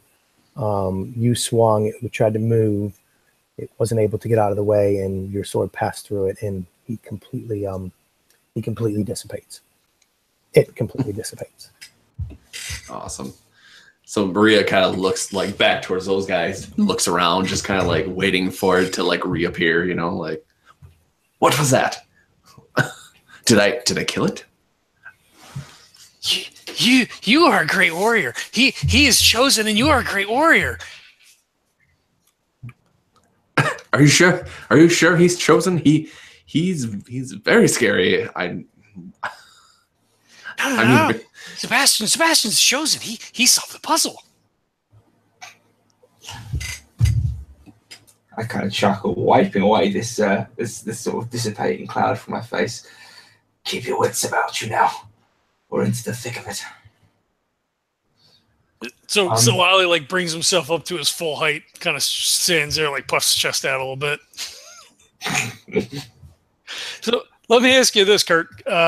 So I looked up the holotl, which it's not what I found online didn't have the H in it, but it's essentially an aid to throw a spear farther and stronger. I don't know if it has a different connotation in the game. So is it assumed that I have at least a spear to use my holotl? Otherwise, why would I have it? Yeah, I don't think. Yeah, I think that's like if you have a sling, you're going to have some bullets. Yeah. It's not Okay. D&D where you're going to gear up and everything. So. Okay, because it doesn't technically say spear, and like I said, when I looked online, it was ATL, but that's that spear thrower. Yeah. It flings it, makes it go farther. Okay, so you think one is reasonable? I mean, I can't imagine it's like D&D where he's got like 8 javelins that he's walking around with. Well, and there are some rules for weapons, that get broken and stuff. But I think if we're just doing this, I don't think we're going to do you get half of your arrows back or anything. I think if you have an atlatl and you throw a spear, you just get the spear back, unless you do a complete critical fail and there's that kind of thing. So okay. So the shadow dissipates. Seb has opened the door, the portal. So you start. Well, I'm assuming you guys are just going to go start walking through the portal. Well, just before we do that, is the corridor before us darkened or lit up? Because I know you said there were people in the temple. Yes, it's lights. No, it's dark. Okay. Cool. Yeah. Oh, I'm sorry. So the entrance is dark. Further down, you see some small lighted sensors. So up in the walls, kind of hanging down. So the entryway is dark, but not as much as you would assume for an ancient forgotten temple. You notice small lighted sensors cleverly placed behind columns and crevices to give dim light to the interior. So there is a dim light. So it is casting some light so you can see. I think given what we've just faced, like a shadow creature of some description, and the friendly villagers so far, I'd be inclined to pull a torch and light it. Unless either of my compatriots jumps in and stops me. No, Sid wouldn't stop you. I suppose the other question is, if I have a torch, there's nothing on my character sheet for equipment. Would I have such a thing? I would say that if the villagers would have given you each a torch. They knew you were going up to the temple. They would have just given you one each, because obviously they know that there are some lights in the temple. Because you're assuming the villagers are the ones that keep all the the lights lit in the temple, lighting the sensors, but they do give you each a torch. In which case, I light mine up and I step inside and start heading in. So when you get inside, you notice the walls are carved with strange, faces that I guess you would call them monsters. You've seen all kinds of drawings in Bibles and things like that. So it looks like these monstrous faces carved into the stone. And then further on, there are, I guess the equivalent in Christian mythology would be, saints. So you see naked human saints carved. There is no pattern to them. It's just, some monstrous faces, and then, saints. And you're assuming these are the saints that were the 52 saints and kings on the other dial. And, with the flickering flames, just the shadows make them dance around a bit and look a bit strange, especially the monster faces. Once you step inside the inner chamber, the floor underneath you shifts slightly, and all of a sudden you see kind of like a staircase, almost like when you step on it and all of a sudden the floor kind of recedes into itself and makes itself into a staircase going down. So Sit Lolly falls down, like as he's watching the torch on the wall, and you see like it's like dancing.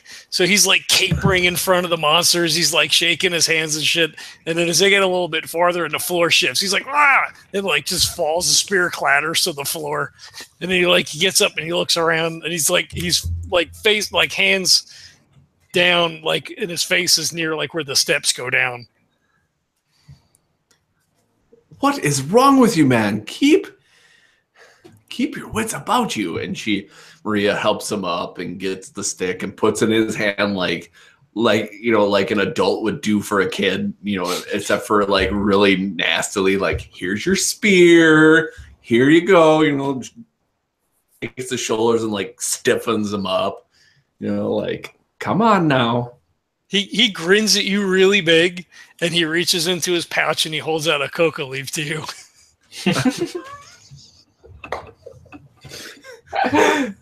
She, even though she's like seriously irritated with him, she just takes it and tries to find a pocket or somewhere to just kind of slip it in, and it just there.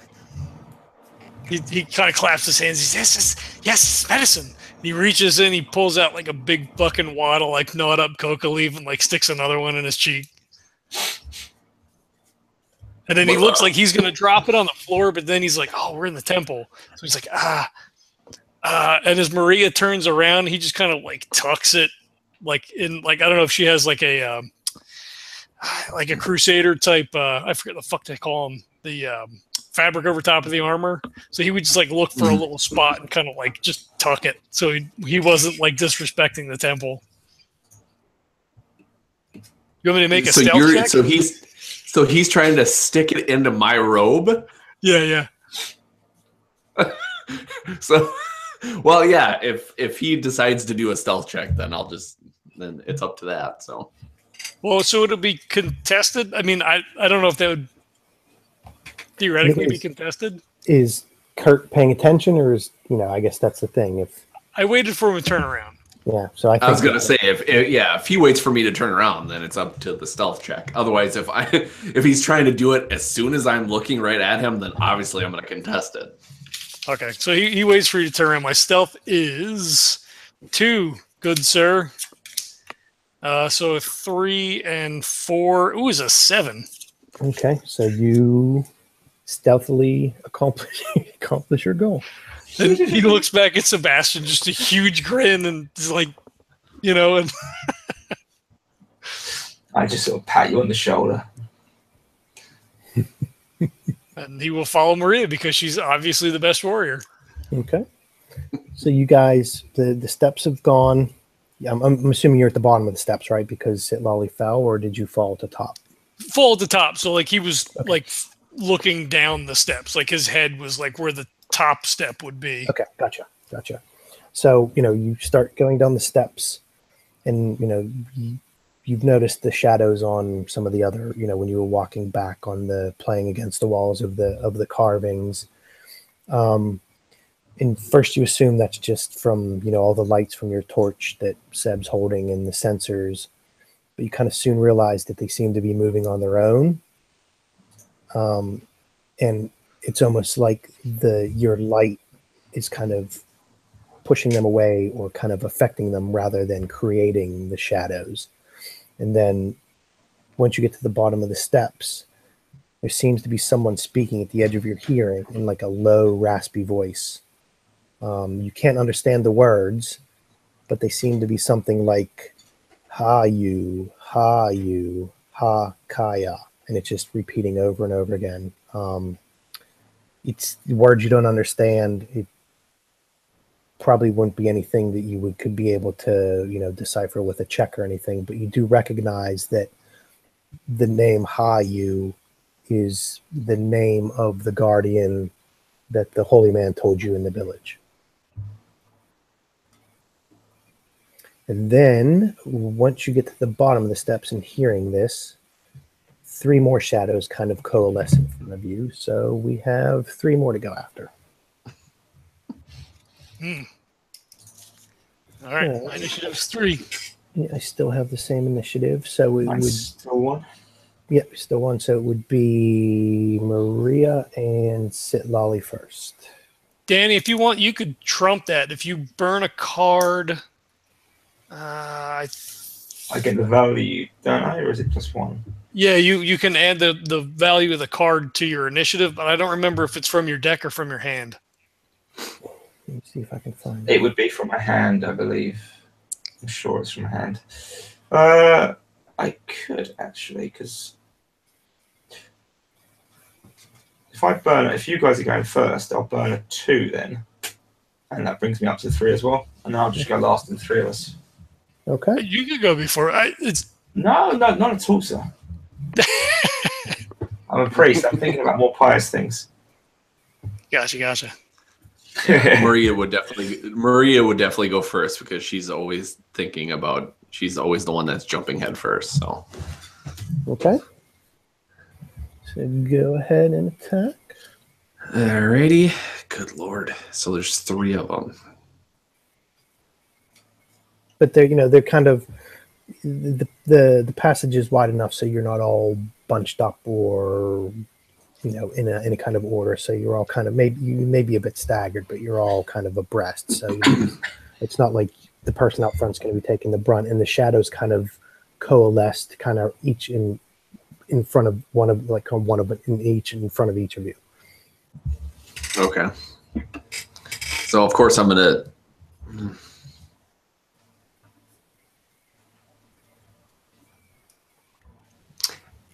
I think what Maria's gonna do is Maria is actually going to attack the one that's in front of Sitlali. Okay. Because she just figures that Sitlali's not going to be any help, unfortunately. So she's just like, might as well, like, even though she may take the brunt of a hit from the one that's in front of her, she's going to go for the one that's in front of him instead. Okay. So one card for you would play 2 or however many cards you have for your melee. Yep. And then So I get 2 cards plus my melee score. Mm-hmm. So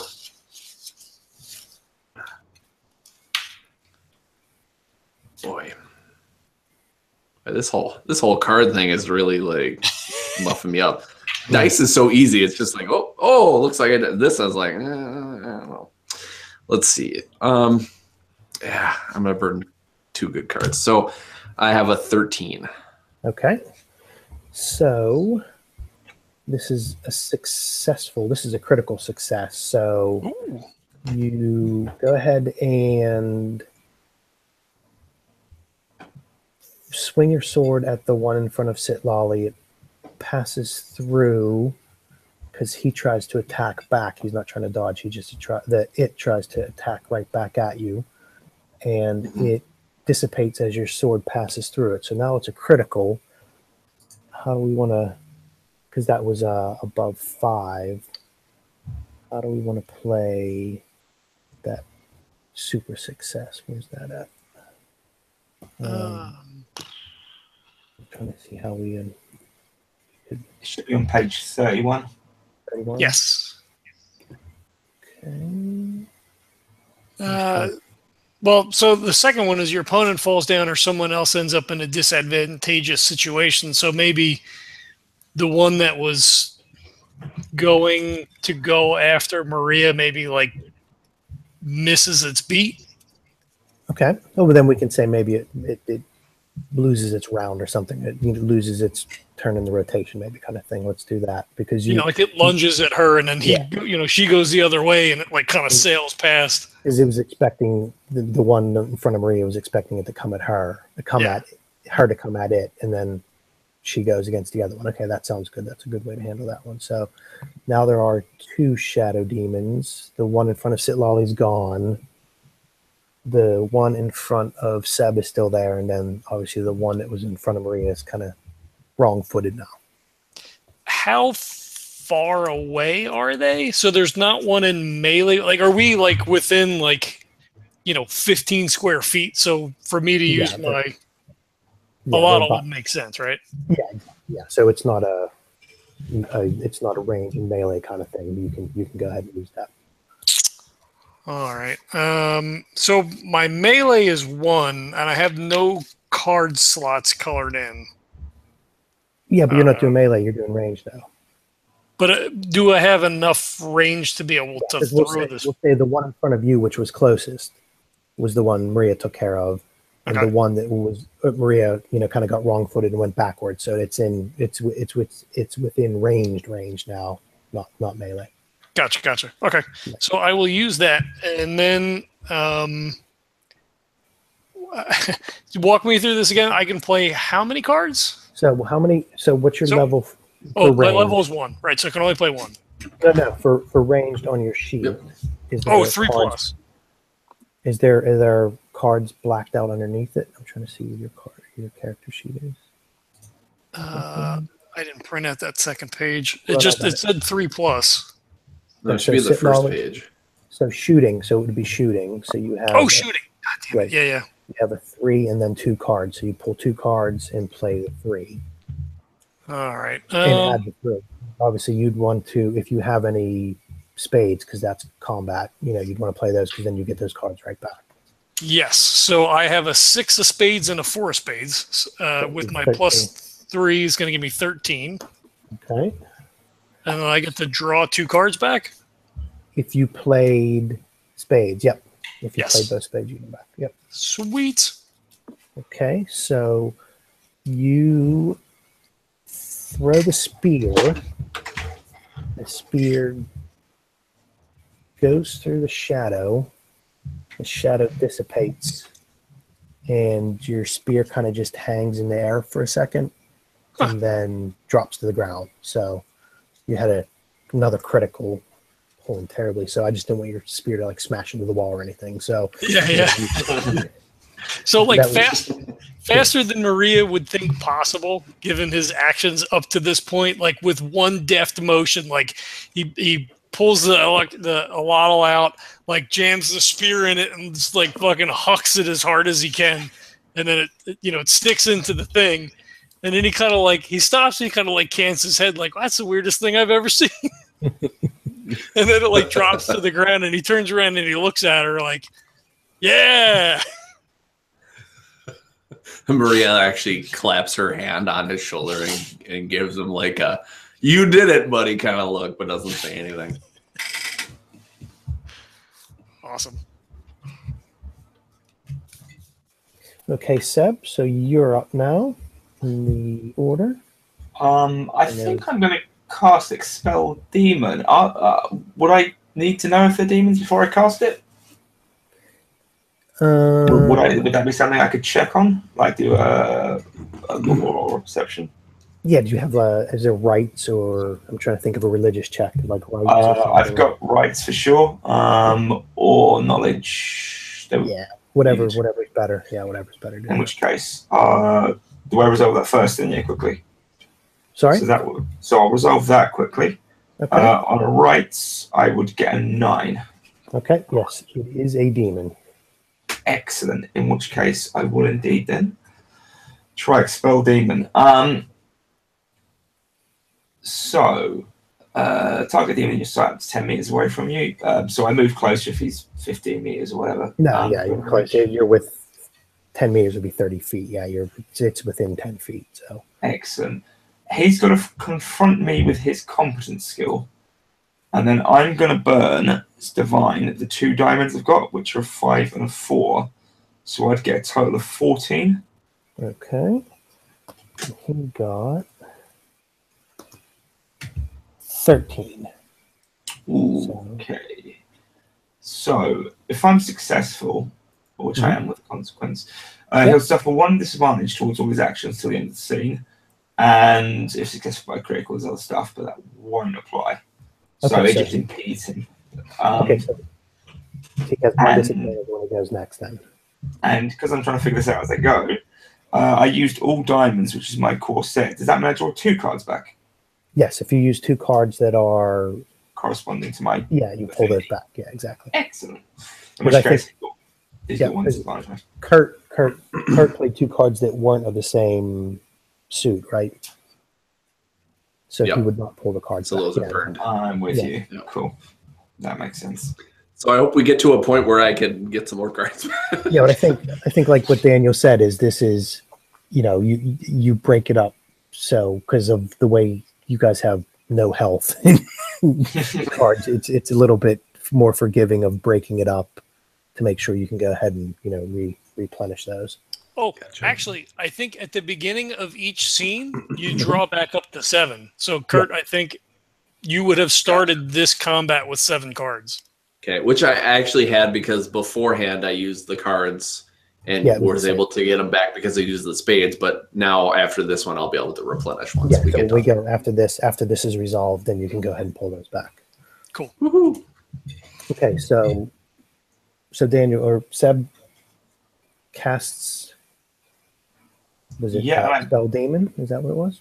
That was the Expel Demon. And then all I need to know from you is the or I suppose you're supposed to mark it down your end because I think it's supposed to be hidden, but is the level of the demon because I've got to expend points for it. Okay. So I've spent 2 mana. I've just spent 1, 2, or 3 more, or depends what level the demon is. But I didn't quite understand that. It looks like it's supposed to be concealed from me, so it's sort of guesstimate on my part. Okay, so I guess you're kind of trying to guess what level of demon this is, right? And then I'm not supposed to tell you. Is that what we're saying? Exactly. If I can spend as much mana as I want, but as I start to spend more mana than I've got, I accrue corruptions, and I'm trying to guesstimate how corrupted I become. So I've spent 1 mana per demon level, and I had 3 left at the time. Okay, so I see what you mean. Yeah, I got you. So I'm guessing I'm going to call it level 1. I'm guessing I'm at 2 or 5, but you would know the reality at your end. That's kind of how things work. That's right. I'm supposed to keep if the number you spend. So the way it works, I think, is if I spend mana excess of being at 0, for every 1 mana I would spend, I'd accrue like 1 corruption, and they come with caveats and penalties. So it's a kind of there's a weird cloak and dagger game where only the GM really knows the amount of corruption you've accrued of points you've got. Yeah. Gotcha. Okay, so I will mark that down, or if I have to mark that down, I should say. Okay, I got that. So there's no damage or health or anything, right? It's just you've inflicted a disadvantage on him for his turn. That's it, correct. Okay, so it is, kind of shimmers a bit, and it looks like it's lost a bit of, it's a little bit less, or it's more incorporeal. Is that right? Incorporeal. It's a little less solid now, but it's still there. So it's going to turn around to you and try to attack you. Okay, so he's got so he's attacking Seb. So Seb, do you want to go ahead and contest that? So how does this work? Sorry, the contesting of these. So I'm assuming you can either attack. Oh wait, you can't attack back because actually no, you can't attack. Was it you can counterattack all the time and it doesn't count? No, because you've already used your you turn. could only if you still have it. Yeah. So if he attacked this round, I don't know because you It's only still the get same 1 round. action. Yeah. It's You can worded dodge as really much as you weird. want. Yeah. Yeah. Okay, so you can dodge Seb. I think that's under. I forget what is it athletic? So if you have athletic, if I make an athletics check, yeah. Yeah. Okay. I have no cards in that, so I'll draw 1, take a -3. Okay. I'll actually draw 6, and I've got 1 point in it, so I would get 7 -3 would be 4. Okay. So demon kind of attacks you. You don't feel anything necessarily damage-wise, but I need you to make a discipline check. Okay, a little bit better on that front. I got 2 cards and a +3. So I drew a 2, which I'll ignore, and I got a 6, so I got a total of 9. Okay, and he played 2 cards, and his attack is a 10. So he hits you, and you kind of just freeze in place. So, you've cast a spell. You've used your holy. I was going to say magic, but it's really not. So you've used, the strength of the Lord to inflict some damage on this demon. So I think the fact that you hit him and then he kind of struck back at you, you're kind of not struck dumb. That's the wrong thing. You're just kind of frozen. You're I don't know what kind of history you have with, actually seeing demons or, the unnatural, but you're kind of frozen in place for a minute. You don't lose any damage, but you're locked into place and can't act. So from a roll standpoint, you would just have to try to make that check on your next turn. Or if the shadow demon dies, then you're free, but then we'll just make that check on your next turn. So that round is done. I'm assuming you guys are all pretty close together. You're all within like 10 or 15 feet of each other. And the demon just hit Seb, and Seb kind of looks like he's not in awe, because that sounds like going, but it's just kind of he's left dumbstruck for a minute. So now we're back to the top of the round again. Okay, so before Maria attacks, he's going to look at Seb and be like, Seb, are you okay? And I just gibber to myself. Some prayers. Yeah, maybe start praying. Or So does it look like, besides the being in awe, does it look like he's there? Who, Seb? Yeah.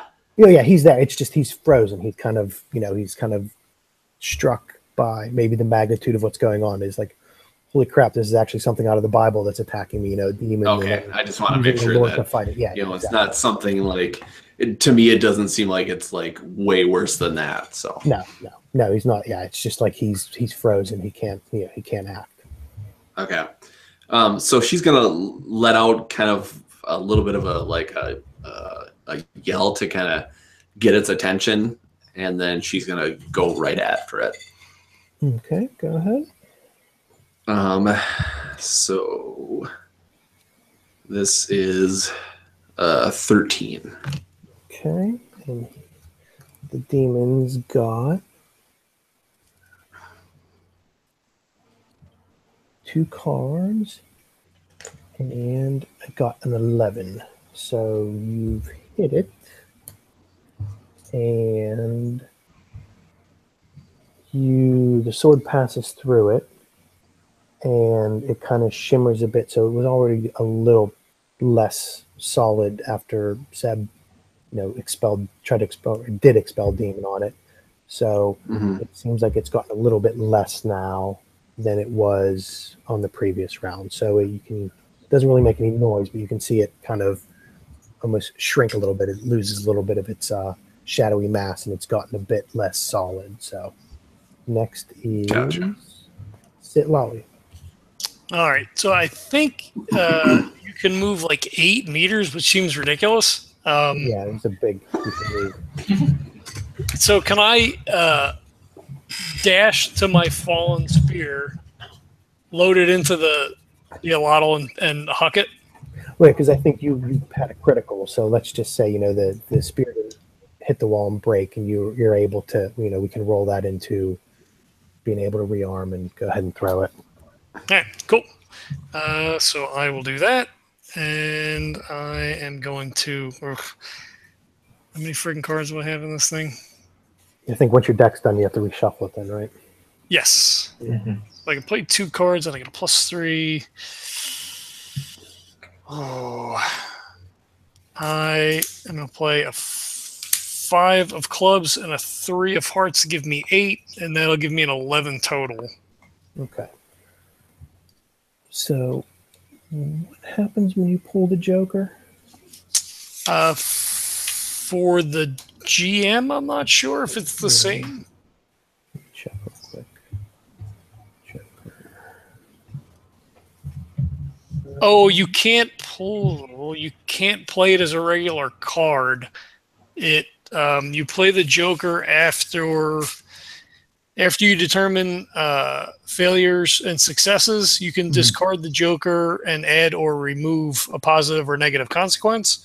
Okay. I think if you flip it off the top of your deck, you just flip another card.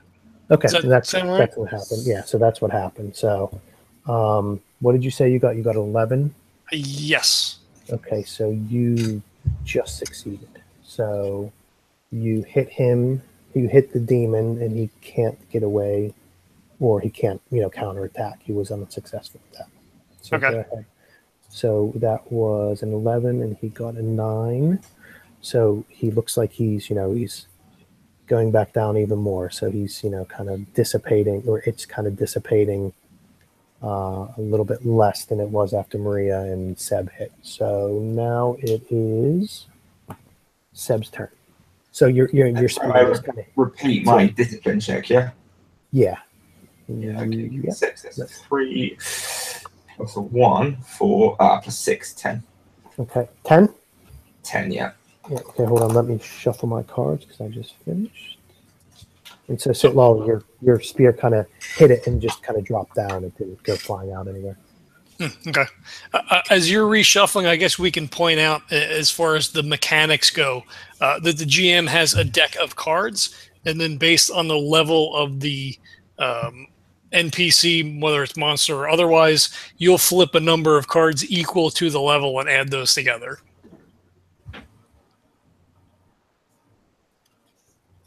That is correct. Okay, so Seb got a 10, trying to break the hold that this shadow demon has on him.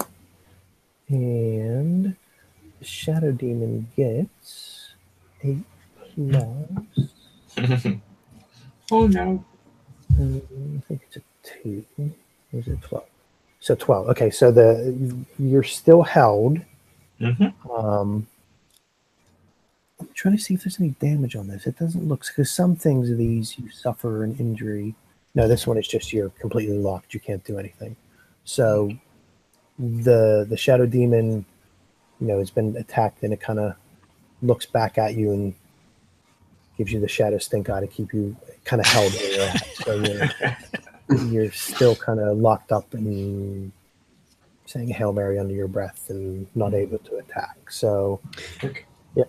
So with the jokers, when you discard it, it's a disadvantage or advantage for you, correct? I think it's different for NPCs, though, isn't that the? Yeah, I well, think I was wondering about if I could get rid of my joker for Seb to get to maybe be like, try to say something to shake him out of it. I don't think you can share cards. It says the requirement is blah blah blah blah blah at confrontation in which you have taken part. So if we were cooperating on the check, you could, but if you aren't, you can't. Seems if you guys were pushing on a door or something, if you're doing something cooperative, right? Yeah. Yeah. Okay. Okay, so that was now we're back to the top of the order again, right? We're back to Maria. Well, she's just gonna keep coming at it because she's reckless and she doesn't care energy. She's gonna try to get rid of this thing to get us past. So, okay, do another melee. So that is a 9. Okay, so this is a 10. So you missed, and it's going to. So how do we do this? So if I wanted to counterattack, Maria got a 9. I got a 10. I think you're successful. Yeah, because if it just has to be higher than the. But actually, no, because I didn't do it. I didn't do it as an attack. So if I would have done it as an attack, yes, let's do that. So Maria has a 9 and swings. The demon, instead of trying to dodge, it tries to attack, and it gets a 6. Yeah, so because it gets a 1, it gets a plus. So it hits you, and you said you got an 11, right? I had a 9. A 9. I'm sorry, and I got. No, that's okay. 11. You got a 10, and I got a 9. Oh, 10. I'm sorry, yeah, 10 with the advantage. Yeah. So you get hit, Gotcha. so you lose 1 health as the demon counterattacks. Okay. Instead of dodging, it counterattacks. So you take 1 hit, and if I pull a card, it's a 4. So where is that on the body? There was is that arm, or let me see where it's at. Do you have any armor? Yeah, I do actually. I have the 2. Armor. Okay, so then I guess that would almost soak the damage then, right? Because then if I was counterattacking, Yeah, he's got hard armor, so he's got a 2. yeah. Okay, so the demon hits you, and you don't feel anything. You don't feel any damage. You also don't feel like Seb, where you're kind of frozen or anything. It's just you kind of just is a standoff. So yeah, and she kind of almost gives like a grunt scream because she's mad because she didn't do anything to it. Okay, so then it is Set Lolly's turn. All right, so I realized that with my allotl, I actually have advantage, which gives me +3. +3, yeah. That's what that plus is, which I did not realize. All right, so I will play a 5 of spades and a 2 of heart. So that's a 7 plus 6, because I get 3 for my shooting and then an additional 3 for the advantage. Okay. If I can do that. So if it moved to Maria, so if I kind of juke around the other way, same thing, kind of like pick it up, stick it in the allotl and kind of heave it sideways. Okay. And the demon got 9. So it can't counterattack. It's just trying to dodge. So it got a 9. Okay. And you hit the spear, hits it again, and you kind of see it completely kind of wink out and dissipate. The spear kind of just drops to the ground. And then Seb, it's not like Seb jerks forward, but you can kind of see Seb has a bit more movement and is not kind of locked in place as he was before. And he capers over to him because he needs to grab his spear anyway, and he's like, Your god doesn't work. Your god didn't protect you. The shadow grabbed you. The shadow, yes.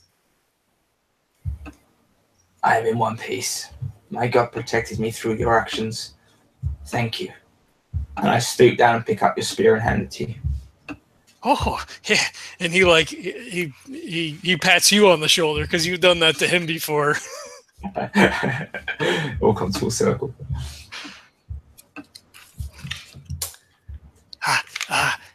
So forward, yes? I think so.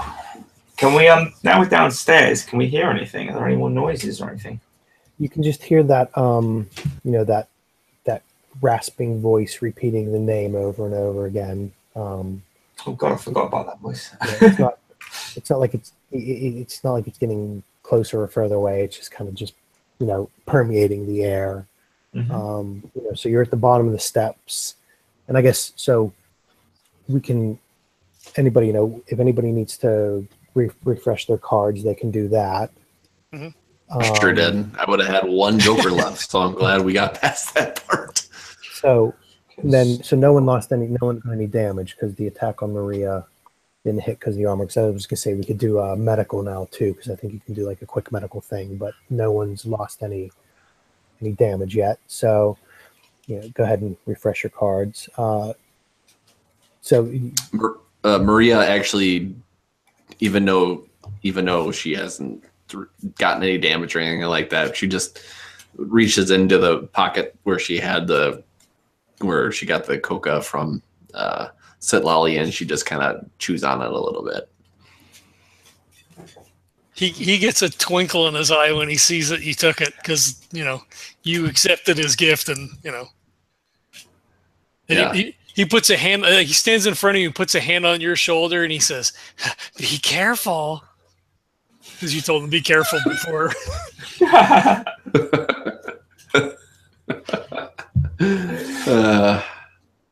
She shakes her head a little bit, but then just continues to walk.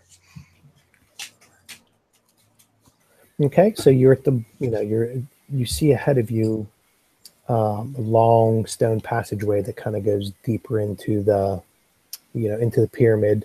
The passages are filled with more of those engravings of the Olmec saints and monsters kind of in sequence down the hallway.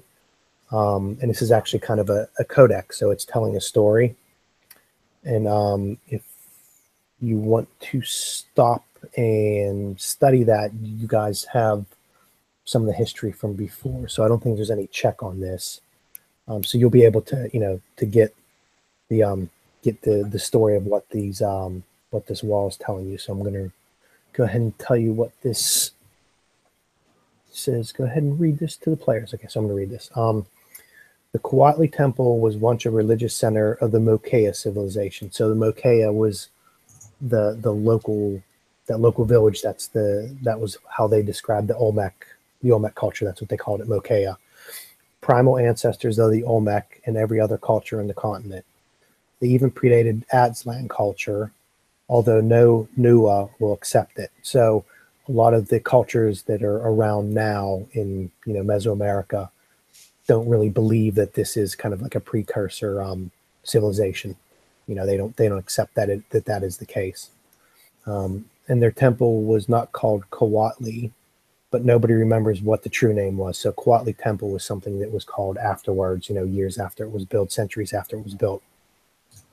This temple was not part of any city, but a stop for religious pilgrims and journeying kings or diplomats.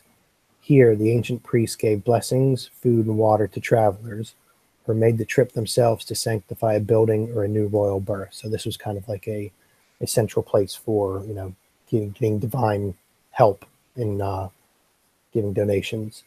The head of the priests was, how did I pronounce this? Hahiu, the chanter man. They said it was him who first learned and taught others how to pray and give worship to the spirits of the saints in the underworld. Once Hahiu found a strange stone, the size of a large water gourd, but polished as a gem and heavy as a boulder. Hahiu ordered the stone brought to the temple, and it took 3 men to carry it back. The first night after the stone was carried to the temple, thunder rumbled and the skies parted, and a dragon flew down to the pyramid. It was the old dragon, the heaven snake, which the Nahua called Mixcoatl, and he had come back to talk to Hahiu, for the stone was one of his eggs, and he wanted it back. Hahiu didn't return the egg, but instead threatened the old dragon. He said that Mixcoatl and his kin should serve mortals from that day onward, or else Hahiu would kill the egg and Mixcoatl's son. The old dragon accepted the deal, but the conditions was that mortals sacrificed their children to the dragons, just as Mixcoatl had sacrificed his child to mortals. Thus the covenant was sealed, and the Mixcoatl dragons came down to human cities and blessed and protected them, in exchange for mortals fed them with their children. And the dragon stone, the ancient stone, remained in the temple as witness of this pact. And the egg never hatched, and the dragon never was born, because it was a witness to the pact between dragons and mortals. But one day there would come warriors, Hahiu knew, warriors that would break the covenant between dragons and mortals.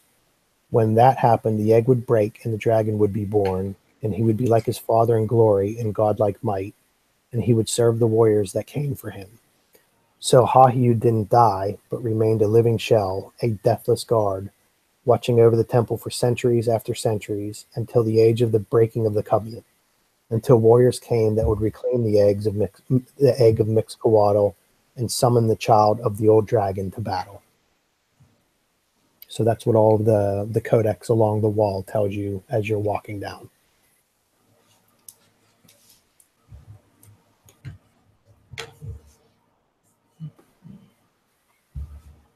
So at the end of that, there are 3 paths at the end of this hallway after you read the codex.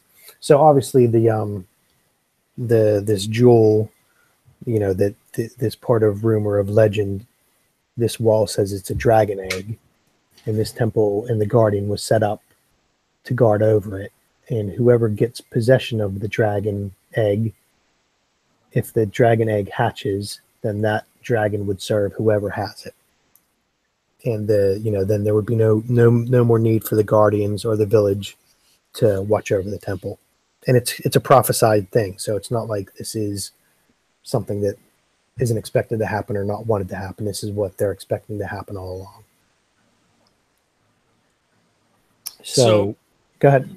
I was gonna say, so Lolly kind of like starts to like hop from foot to foot, and he's like, "Yeah, if we control the dragon, then we can conquer our enemies, and the dragons will fight for us, and yes, yes, yes, the treasure is a dragon. The dragon is the treasure."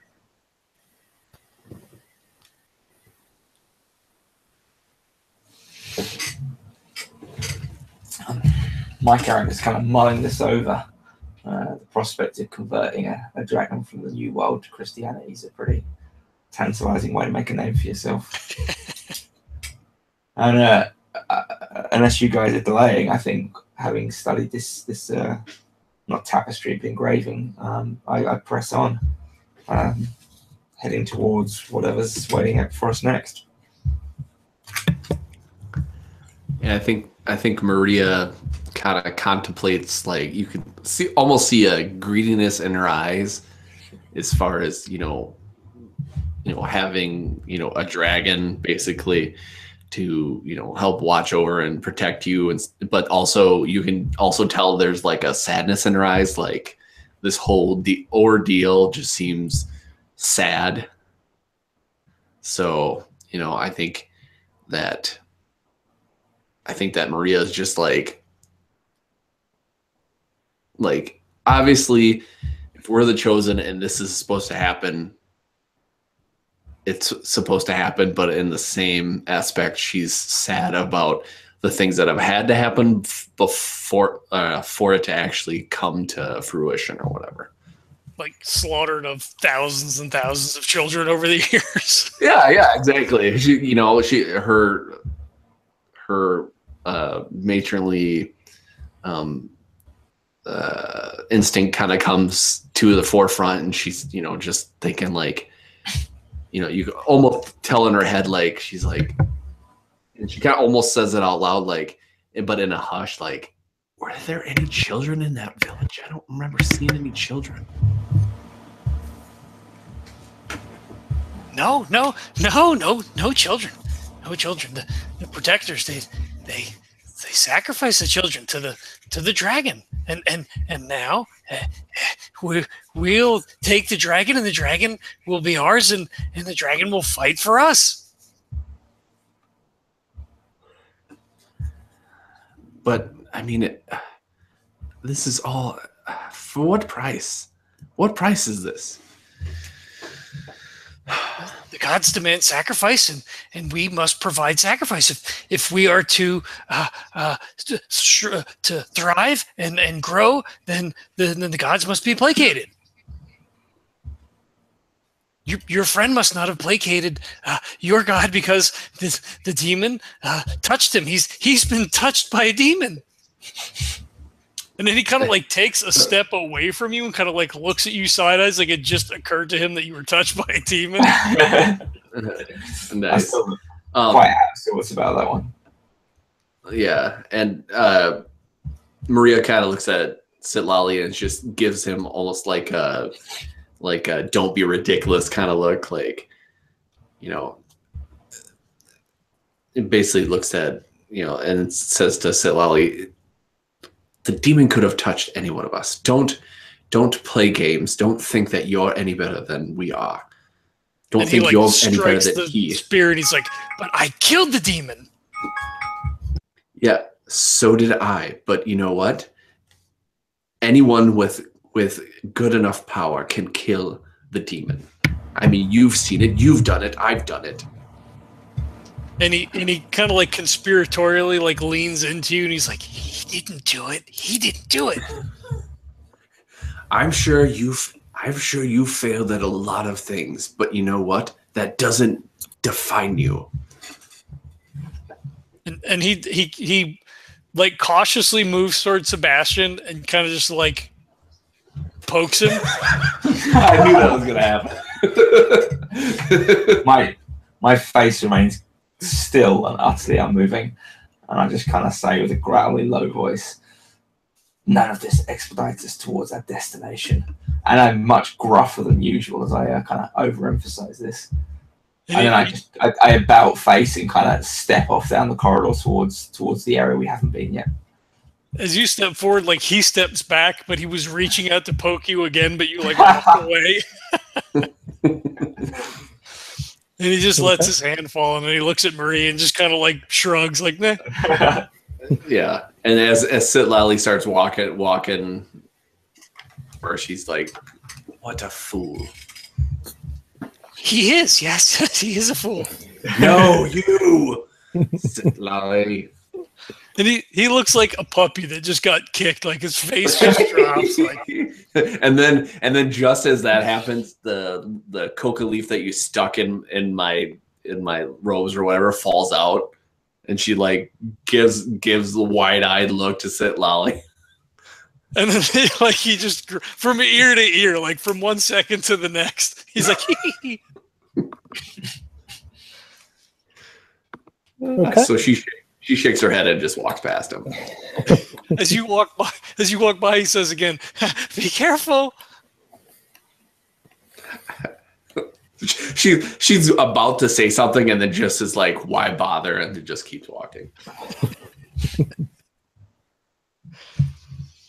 Okay, so at the end there are 3 paths to choose from. So there's a path that kind of goes off to the left, there's a path that goes off to the right, and then there's a path that goes straight ahead. So which path would you guys like to go down? He stops, he crosses his arms, and he looks at Maria like the choice is obvious. I think I want to do a perception check to see if I can hear the voices more clearly down one lane more than the other. Okay. Let me check. Okay, go ahead. Okay, so she has 1. Ugh, that's a 6. Okay, and I got a 6, so that's even. So his tie goes to the runner, doesn't it? I thought that's what it was. I like that idea. Okay. Sure. I think that's what it was. Just let me Yeah. verify which one of these. Yeah.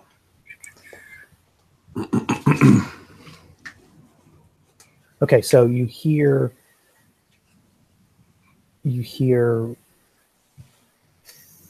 some of the chanting is coming from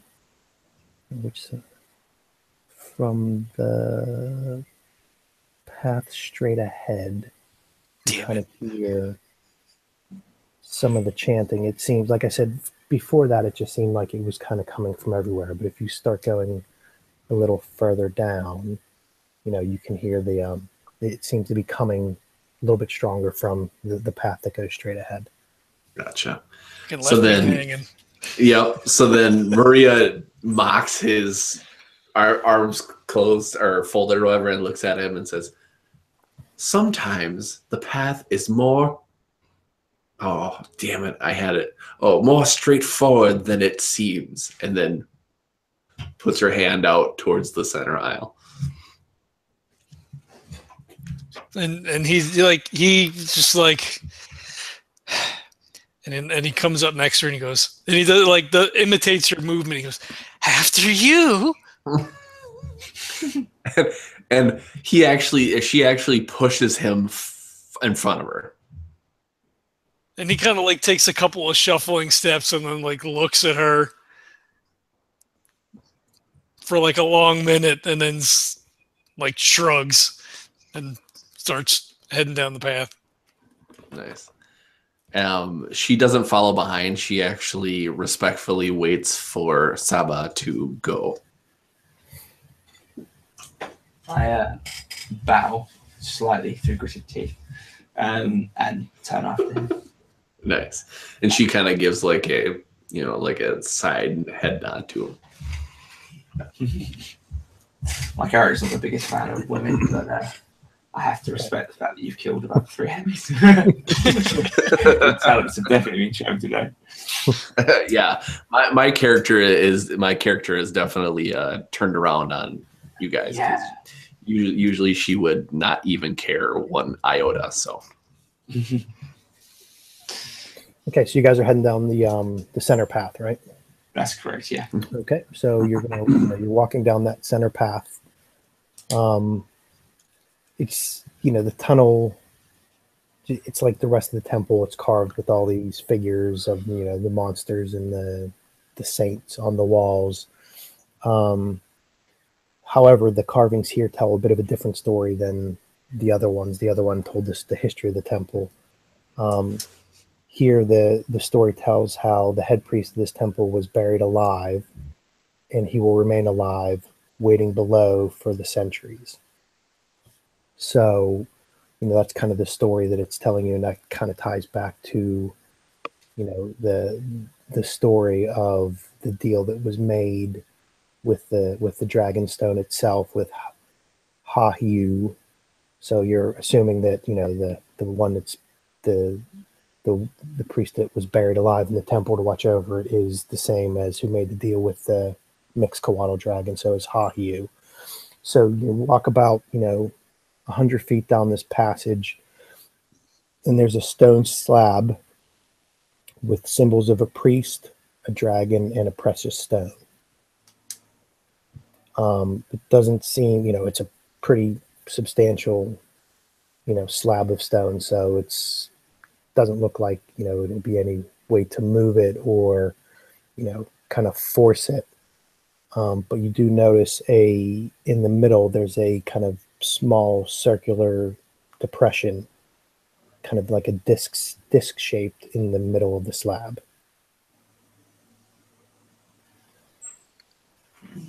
Like we could put something in it, or more like the discs on the outside where we have to try to spin it? No, it's indented. So the one on the outside was the portal, and then there was the hand, the hand one on the side. This one it's indented into the stone, so it looks like there's a depression in the stone in a circular shape.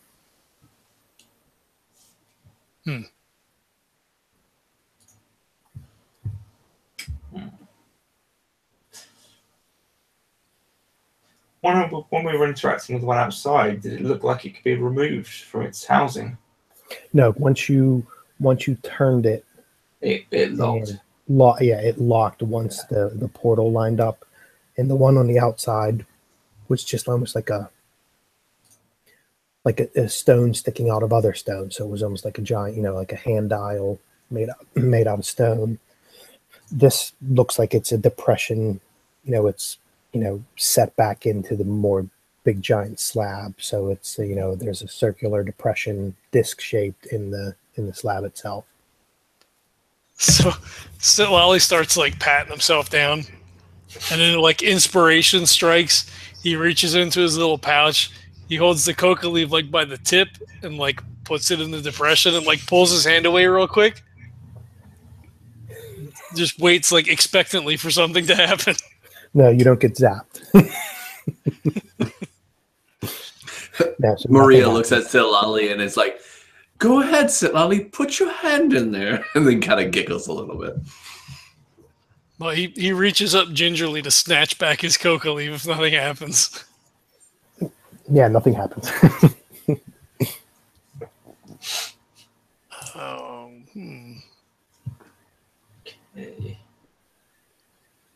I kind of like player, like add a character. I kind of think like it's a receptacle for blood since they sacrifice children. I think that it would be like that. That's my initial thought. Darn it! I forgot all my children. Let's. What are we gonna do now?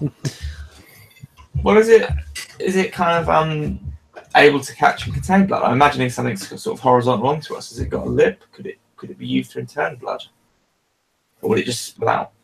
No, it's indented into the stone slab, so there is an indentation, but it's not like it's. Oh, it's a horizontal stone slab. Oh, yeah, okay. Okay, I'm thinking into a wall, right? Yeah. So you're looking at a wall, and there's a big slab, and in the middle of it, there's like this circular depression, and there's it's a depression, but there's not a lip around it. There's not like an edge. It's just it's set back into it. I mean, obviously there is a lip around it, but it's not like a hard edge, like a sill, like a windowsill, or like that, like a half an inch or whatever. It's just, set back into the slab itself.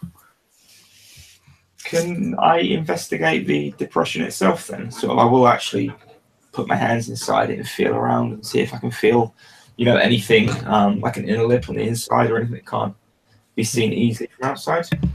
Well, there's no check for this because it's right there. So it's not like a weathered depression. It looks like it was put in there for a reason. It was either carved in or I guess it would be carved in. So, but it does look like there's not necessarily nubs sticking out, but it does look like it looks like there's something missing that would go there. So it's not a receptacle kind of thing. It's not something you would pour something in or put a coca leaf in, but it does look like it's a receptacle to put something in. Knowledge check to maybe remember something that we saw on the walls, like maybe it showed a picture of someone putting something into the depression or something like that. Yeah, so what check could we do for that? It could be knowledge or perception. Yeah, knowledge or perception. Let's do that. All right, I guess do rights either too, because you are native and you've read all this stuff anyway, so you guys can do a knowledge, rights, or perception check. Okay, I'll do perception. Okay. So I got a 7 total. I got a 4 diamonds. Okay. Is anyone else doing a check or? I'll do a check, but I'll take it on perception as well instead of rights because I don't think. Okay. Okay, I got a 1 in total. 1. Okay. And Yeah. John got a 7. Maria, you gonna do one? Yeah, I'll do one. Okay. I'll do perception myself, and that is a 7. Okay. So not in the codex that was further back that told the history of the temple, but specifically in this hallway.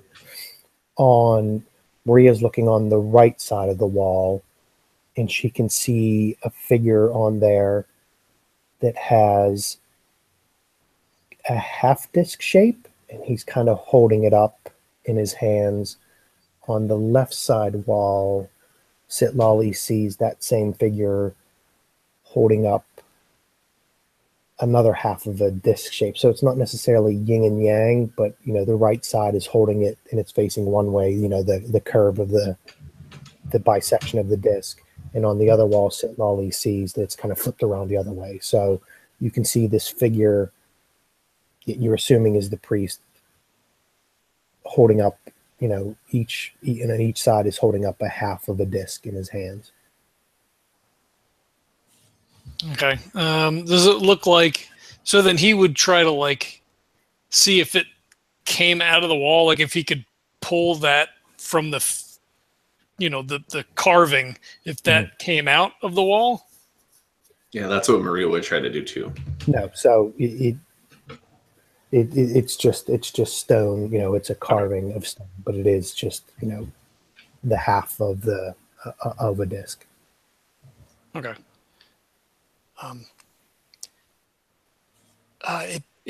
Maybe it's hidden here. It must be hidden in the hall, or maybe the priest has it. The priest he's dead but not dead. The dead undead priest. Maybe he keeps it for himself and he's locked in. He doesn't come out.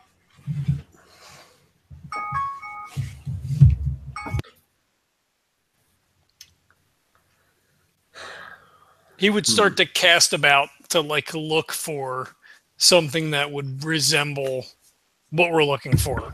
Maybe stashed in a corner. Maybe I don't know. He would just start looking around.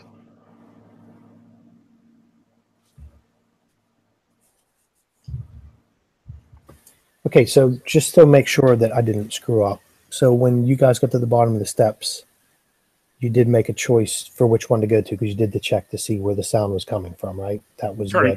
Okay. Yeah. So I did mention that there are 3 paths, right? I just want to make sure I didn't miss telling you guys that. Yeah. Okay, cool.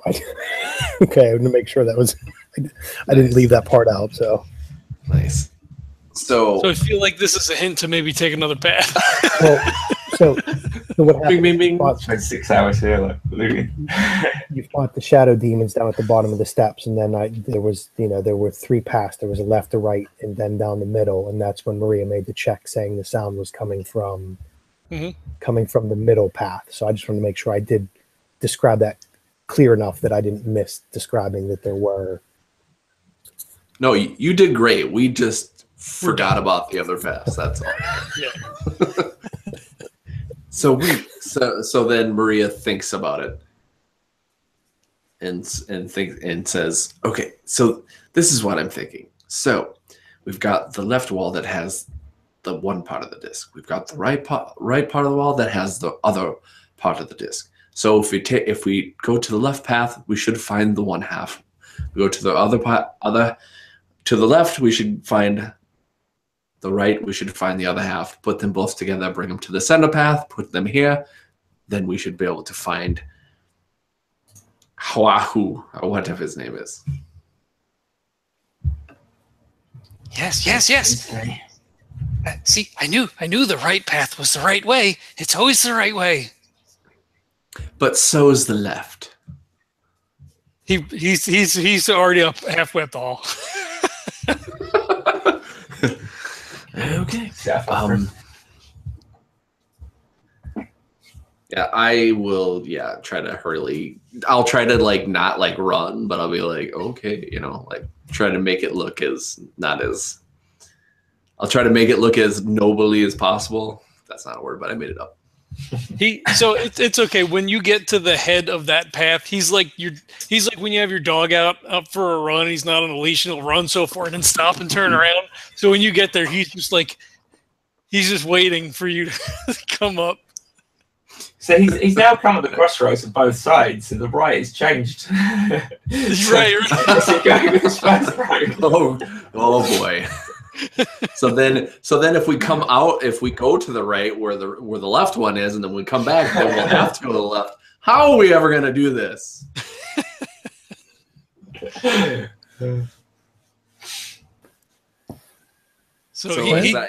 Go ahead.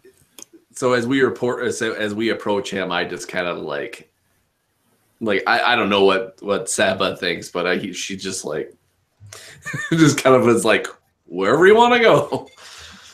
So he looks at the now right path from the opposite direction, and then quickly goes back around to the original right path because that was the right when we came in.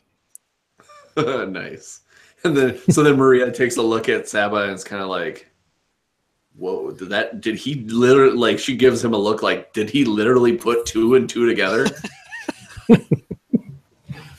I'll just shrug and look away. Okay, so you're going down the proper right path, right? Yes, the original one. Yes. Yeah. Okay, so you get back up. You walk back down the hallway from the center where the chanting was coming from, and the description on the walls. So the path to the right leads to a hallway, and then there's a stone arch. So there's no door, but there is a kind of a stone arch. Into the room itself.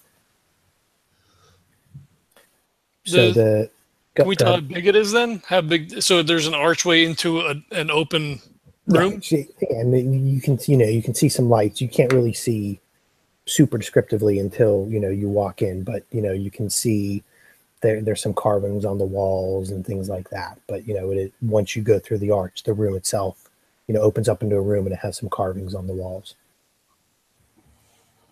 Does the path have carvings going down? Does that tell a different story? No, there's nothing on the walls itself. There's just it's just a blank hallway. It's not a very long hallway, but there's nothing on the walls. But inside of the arch, there's no door, there's no portal or anything. But you can see in the room, and there are some carvings on the walls in the room itself. Okay. Yeah, so he would obviously wait for the light. And then I guess they all go in. Yeah, in which case I'll bring the light up and lead in. Okay. Mm-hmm. So you walk in through the under the arch, and this chamber is white stone. It's completely white stone. The rest of the the rest, it's a different kind of stone, but it's not completely different. It just looks like it's it's a little bit whiter than the rest of it. And so everything's white except for carvings of 4 dragons on the walls. So when you look and from your history and your knowledge of local religion and myth, the sun dragon of the east, the storm dragon of the north, the heaven dragon of the west, and the earth dragon of the south. And then there are symbols next to the dragons on the walls asking the visitors to kneel before the dragons. And it seems to be whoever built this specific part of the temple worshiped these dragons. So the carvings aren't on the 4 walls. The carvings, I said that wrong. So the 4 dragons are carved on the front of the wall when you're looking straight forward. To the left and right, there's no carvings on the walls. It's just straight ahead. It looks like you walk into the room and you're supposed to look straight forward, and there's the 4 carvings of the dragons. And I think that east, west, north, and south is just the description of the dragons themselves. So there's the dragons carved into the wall ahead of you, and then it says there, it's carved into the kneel before the dragons, because this is kind of a temple to worship the 4 dragons of the sun, the heaven, and earth, and storm dragons. So you get in and see that, but you also notice, Sitlali notices there's like some kind of glint. There's something from Seb's torch, some light glinting off, and it looks like there's like a half disc made of gold, and it's hanging from the ceiling about 10 meters above you. So the ceiling itself is about 30 feet, 10 meters up, and you can see this kind of half gold disc shape hanging from the ceiling. So he's looking at the dragons, and he looks up and he sees it and he goes, "Oh, look, there's the disc. The disc is in the ceiling. I can, wow." So he would probably think to then kneel in front of his dragon, what would be appropriate for his region, because it was a coatl, so it makes sense to him. He'd be like, we must worship the dragon of my people, because the dragon is a coatl, and yes, so we must here. It's a trick. It's a trick. Yes, to this dragon. Whichever one that is. Not east. East would be the Chinese. South, probably. The one that looks feathery. Well, I think so. These are all kind of Mesoamerican dragons. So I think the north, south, east, and west is just their kind of mythology. So the sun dragon would be the east. It sounds like it would be considered the Chinese eastern dragon, but I think this is just specifically for their areas of north, south, east, and west. So and I think most coatl dragons are feathered anyway. So, but these are the earth. These are the north, south, east, and west for the Mesoamerican people. Gotcha. Okay. So then he would just kind of stand there and like scratch his head, like, they are all our dragons. We must worship all the dragons? Like, question mark? Maria looks down at the floor and sees if there's anything on the floor itself. So when Sitlali's talking, and then Maria's kind of just turning and looking around on the floor, a big stone slab slides down and closes off the archway. So now the arch is closed off. A big stone slab falls down. So as soon as the slab hits the ground, you can see some water starts filling up from the sides of the walls to the right and left. So the walls that don't have any dragon carvings on them, you see some water coming out, probably about waist high, is starting to shoot out and fill up the bottom of the floor. But other than I said a trap. Other than the, other than, so there's nothing right in front of Maria on the floor. Let's do a perception check. Perception or rights. So anybody can go ahead and do that. I will do perception. I got an 8 total. Okay. So Maria I did perception, I only got a 5. Okay. On a rights check, I would get a 9. Okay. So Maria's looking around and doesn't really see anything on any of the floor in the room, other than just, the water's filling up. So it's about ankle high now. Sitlali's kind of bouncing around and looking, and doesn't really see anything underneath his feet. But, he kind of looks towards the front wall where the dragons are carved in. He can't really see definitively because the water's kind of blocking it, but he seems to think along that front wall, the floor looks a little bit different. And then Seb kind of notices in front of all the four dragon carvings, it does look like there is a section in front of each of them that kind of looks different than the rest of the floor. Not even, Seb can see through the water and sees that the floor looks a bit different in front of one spot in front of each of the dragons. I'm going to rush over and investigate that, because I think the flooding's a more larger crisis than any dropping plates in the floor or anything. But I'm just curious. Earlier on, we got a clue about seeing a priest dragon and a precious stone. Do any of the 4 dragons in here correspond to the one we saw earlier? On the priest dragon and stone, no. These are. Totally.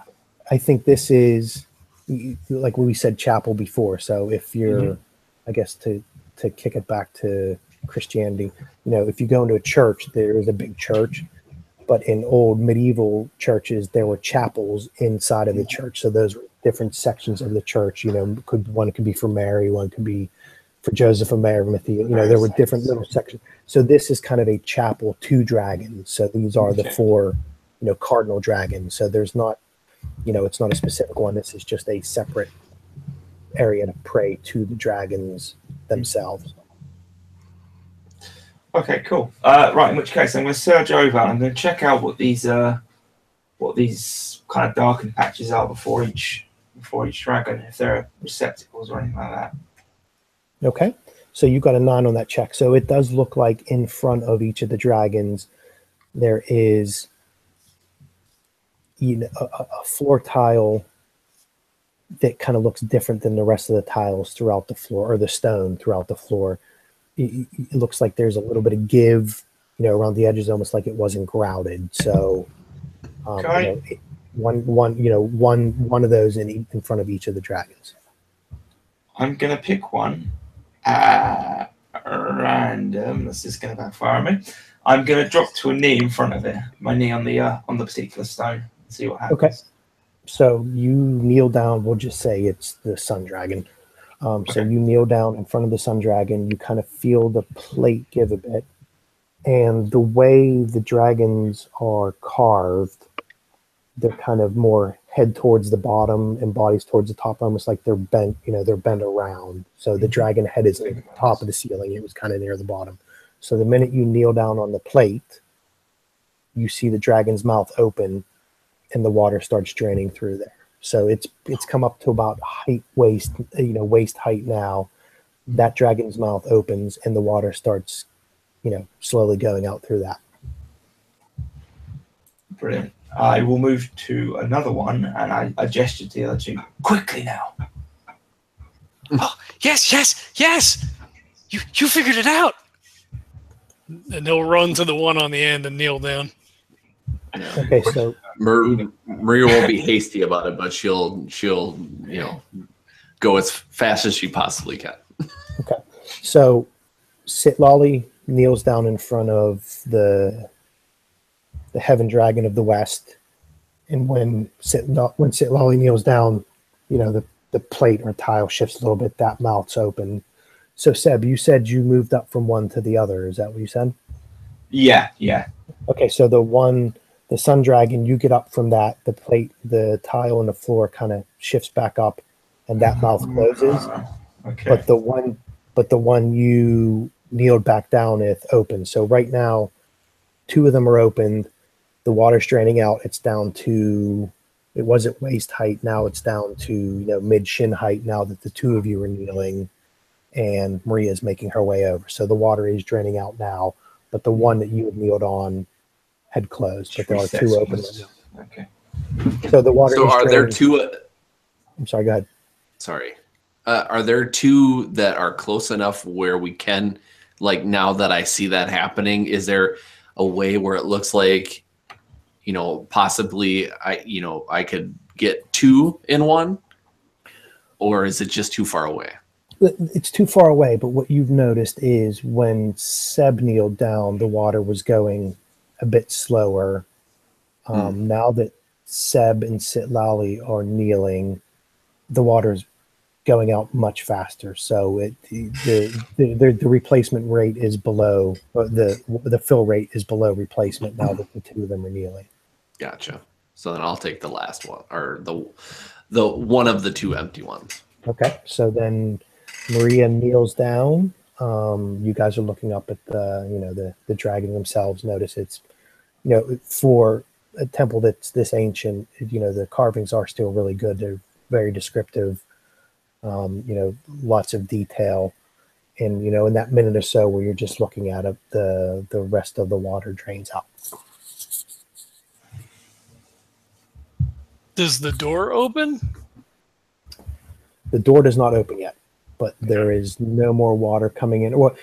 So all the water that was in there has drained, and now that these three are, the three of them are depressed, there's no more water coming in from the sides. So we can get up and there's no more water coming out? Yeah. So is Sitlali standing up or Maria? That's what I was going to say before Kurt said it. He would get up from kneeling and see whether or not the plate came back up. Okay, so once Sitlali stands up, the plate stays depressed and no more water is coming in from the sides. So then Maria gets up from hers, and if you say that nothing happens, then she automatically goes to the last one and kneels on it. Okay, so you get up, your plate stays depressed. You go back and kneel on the sun dragon one that Seb had originally kneeled on, and it just doesn't give, so it doesn't click in or anything. Okay. And there's no water coming in from the sides. That the dragon you kneeled on originally, the mouth is still open, the plate's depressed. Sitlali's is depressed and still open, but since Seb kneeled by himself and then got up and moved, that plate is not depressing, but the mouth of the dragon is still closed. So there's no more water coming in, and all the tiles are pretty much inert now. If I'm gonna look through one of the open mouths, can I see anything through that? No, it just looks like it's not. It's stone, so there isn't any kind of inside lining or anything. It just looks like there's a carved passageway through the stone. Okay. Just in case it makes any difference, I get off the one that I'm kneeling on while you're still on the other, in case they're like clicking in some kind of order or something. So I get you to stay there. I get off and So Seb gets up, his plate stays kind of depressed, and that mouth stays open. Mm-hmm. And there's no other reaction. So there's three dragon mouths open with the plates depressed, and there's no more water coming out the sides. And it's a bit damp on the ground, obviously, because there's the level of water on the floor. The dragon mouth was up a bit higher, so it's at the bottom of your boots kind of thing. So that's it. There's no other water making its way in.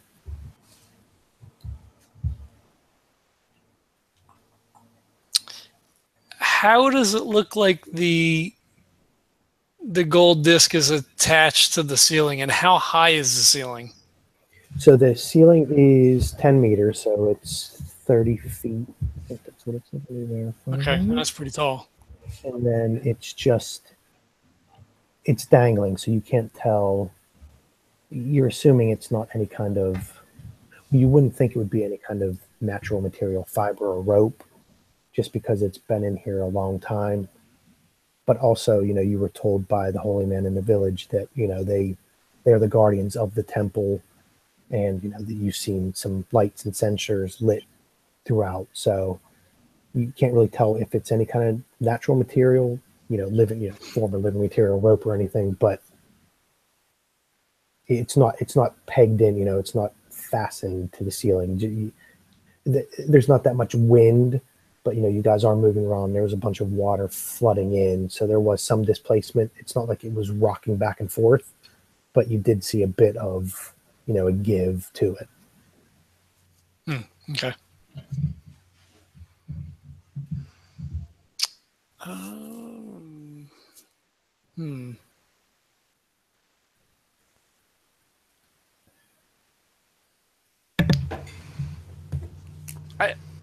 Maybe sit lolly, like, so the other plate doesn't go down. So after you guys are done trying, he runs over and just starts like jumping up and down on it. I think that's going to make a difference.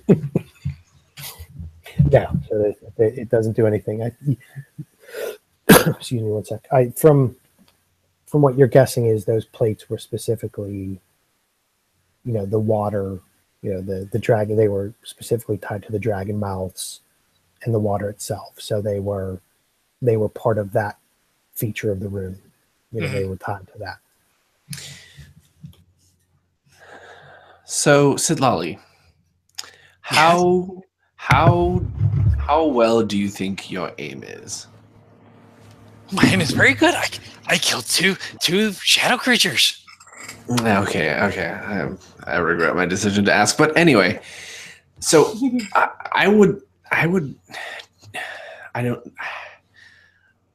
I think that I just want to have faith in you, and I would ask, why don't you try to use the spear and see if you can, I don't know how it's attached, but see if you can try to, I don't know, knock it free? Yeah, he looks up, he licks his finger, he holds it up, he stares they didn't at it do a that little back bit. then. He hefts the spear. He looks, yes. I can get it unless there's another trick. We don't want to be tricked again. Well, if you don't think you can do it, then I won't ask you. No, of course I can do it. It's just as to whether we, it will Okay, work. either you can or you can't. You picked on Sab before because you said that he didn't get he didn't get these dark spirits, but you did. So I have faith that you can do it. So either you can or you can't.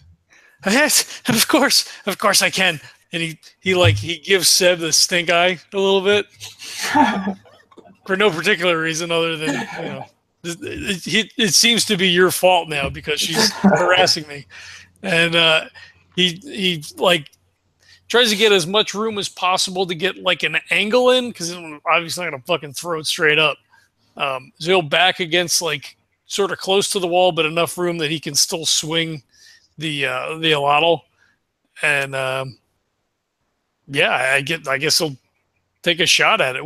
So is this more of a check, or is this, because it's not contested, obviously? No, it would be a check, and I'm just trying to think. So it wouldn't be your range or anything. I think it would be athletics, maybe. Yeah, that's the only thing I can think of that would be close to it.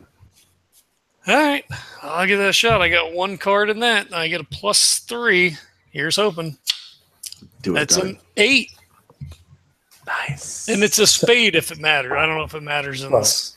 From a mechanic standpoint, I pulled a 2, so you're good to go. Sweet. So he rears back and kind of like sidearm hucks it up there, and it like whistles for a second and just like clips the string or whatever, and it doesn't fall right away. Let's say, oh, sorry, go ahead. No, go ahead. No, I was just going to say it hits the, let's say, well, because you got an 8 and it was a 2. Let's say you hit the disc itself or the half disc itself right on. So, you hit the disc, the spear hits the disc. You can kind of hear a click, maybe, like a little noise. The slab behind you slides back up and the disc kind of falls to the ground. Not kind of, it does fall to the ground. Nice. And Maria just kind of like, ha ha, success! I told you. I told you I could do it. You did not. You were Mr. Scaredy Pants. I had to talk you into it.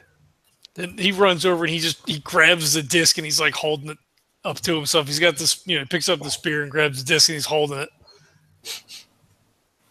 Okay, yeah, so you have a half of a, it's gold disc, kind of half. I'm trying to see if there's any descriptors on the disc itself. I can't remember if they said there was anything on it.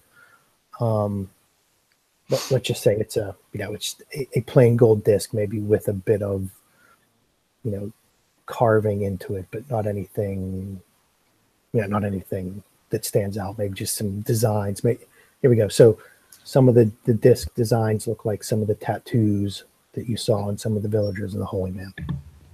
So is what one side circular and then the other side flat, or is it, how is that laid out? Oh, like from front to back kind of thing? Yes. So let's just say it looks like a yin and yang kind of thing. It's split down the middle. Okay. The front side of it just has those tattoo patterns that you saw in the villagers, and then the other side is it's just a blank.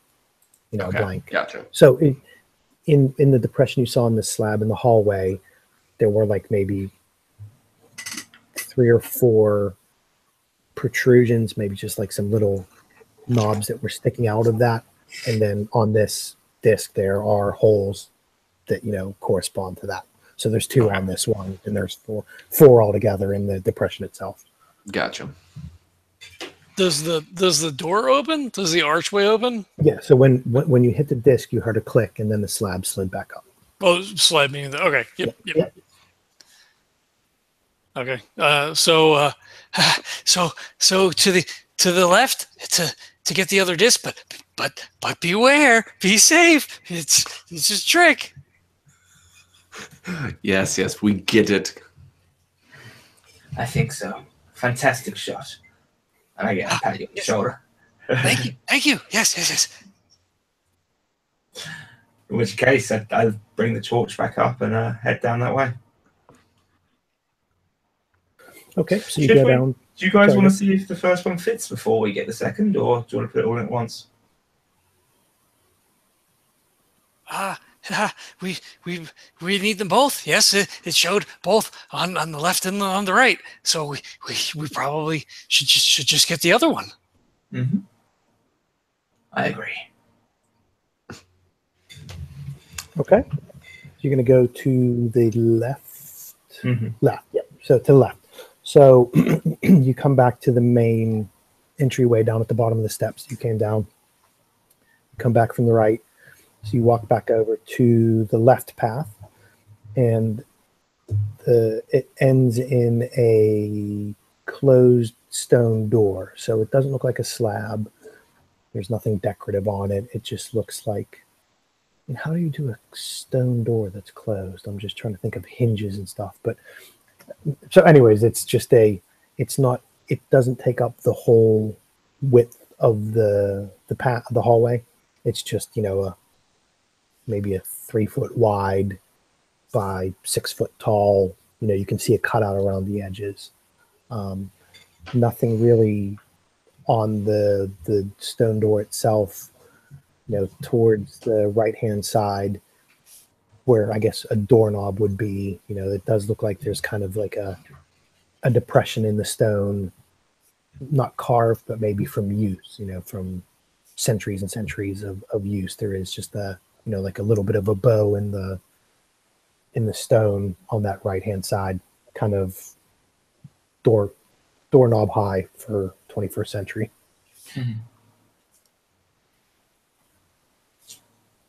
So it's completely closed. Yes. Does it look like there's a spot we can slide that half disc into? No, so there's you can see around the edges where like a door frame or whatever would be. So that you can tell that it's a separate piece.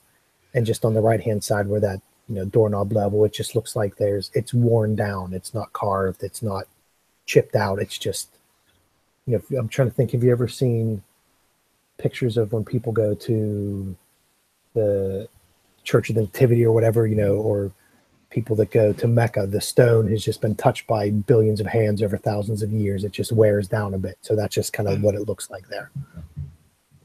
Okay. So Lolly because he's curious, so that he would go up and then stick his hand in it, stick his thumb in it, try to pull the door, thinking that it's I'll just push it, like a sliding closet door in modern parlance. I'm sorry, Seb, were you going to say something? No, it's fine. Don't go for it. Okay, so Sitlolly kind of goes up and sticks a thumb on it, tries to move it sideways, back and forth.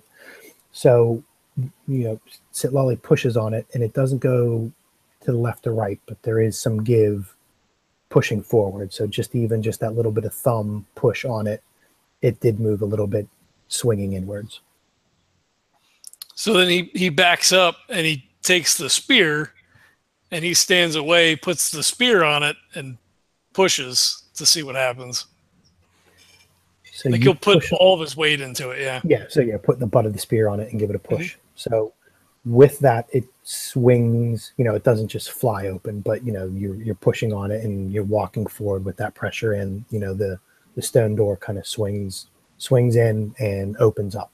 So the door opens up, and now there's an entryway into the room, and you can see some flickering torches in the far, if you're looking into the room on the right and left hand side, further in on that facing wall. So I guess he goes in. I guess we wait for the light. I guess we wait for Sebastian.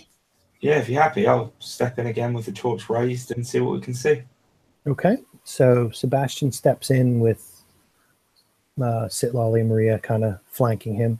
So it's what you see is a bare stone room with no furniture other than, those torches kind of hidden in the corners up and towards the top of the ceiling. So that's throwing some light, and then Seb's torch is throwing off the light. And in the middle of it is a large stone statue at the center. So at the center, as in center of the left or right, but it is further back towards the facing wall. So the statue is as tall as a man and represents an upright snake. So it looks like a naga, I guess, if I'm going D&D. So it's a snake man kind of statue. So when your eyes adjust to the dim light, you notice the snake's jaws hold a metal object that glints by the torchlight. Oh, the other disc! But be careful! A snake man. Be careful. Yeah, good call. Or snake woman, you don't know. Or not snake, yes.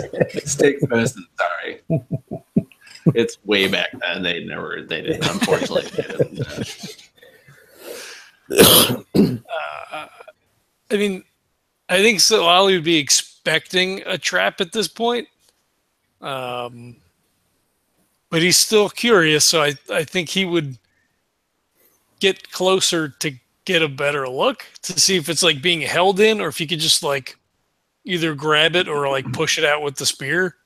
So before Sitlolly actually starts doing that, Maria grabs his shoulder and is like, now you want to be careful and you need to be careful, So maybe you should just stay a little ways away. I was just trying to get a better look. Yeah, but again, you have to be. You can't just grab it. She's talking to her, talking to him like a child. You just can't just grab it now. Even if you think you see what you see, let us know. We're a group now. Let's have a conversation. Let's take a consensus and decide what's the proper action. Use many, many words.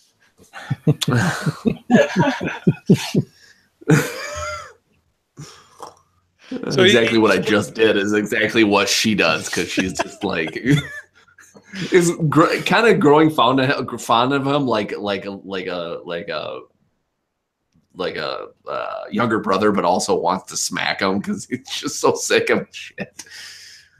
Well, he looks over at Sebastian because you're like, oh, we've got a group, blah, blah, blah. So he just looks at him.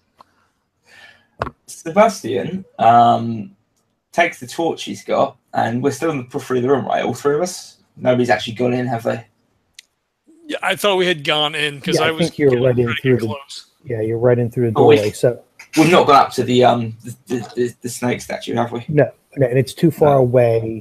Okay. To do the old spear and lift the disc off. It's too far away to do that.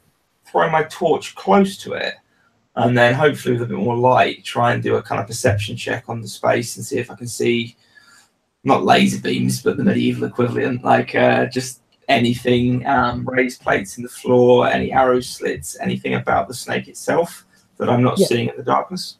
So the two torches that are in the room are throwing off, a bit of light. The torch you have also, I don't think you necessarily have to, do the old throw it in. I think the room is illuminated enough, but you can go ahead and make a perception check for the other stuff if you want. Oh, excellent. I would love to, although my perception is terrible. Right, let's see. 6, 8 minus that would be 5. Okay. So after your perception check, you notice that the floor tiles, pretty much the whole floor, are those kind of shifting plates that you saw in front of the dragons in the other room, but it's the whole floor. So it's, all of them are, not just random ones. So all of them look like if you step on them, there's where you guys are standing right inside of the door, there is just regular stone. So it's that first lip or two of stone is just regular stone, but all the rest of them are kind of those shifting plates. But what you also notice is along the left and right walls, a little bit above waist high, so maybe armpit high, like right underneath your armpits, there are slits along those walls on the left and right, kind of about armpit high. Okay, I draw the other two's attention to this in case they haven't seen it. Given the fact that it looks like pressure plates, I kind of turn back and gesture for the spear, or gesture to the door just come through, and suggest that maybe we should, if we can, use the spear to try and keep that door open. I'm expecting the same thing to happen in this room as the last one.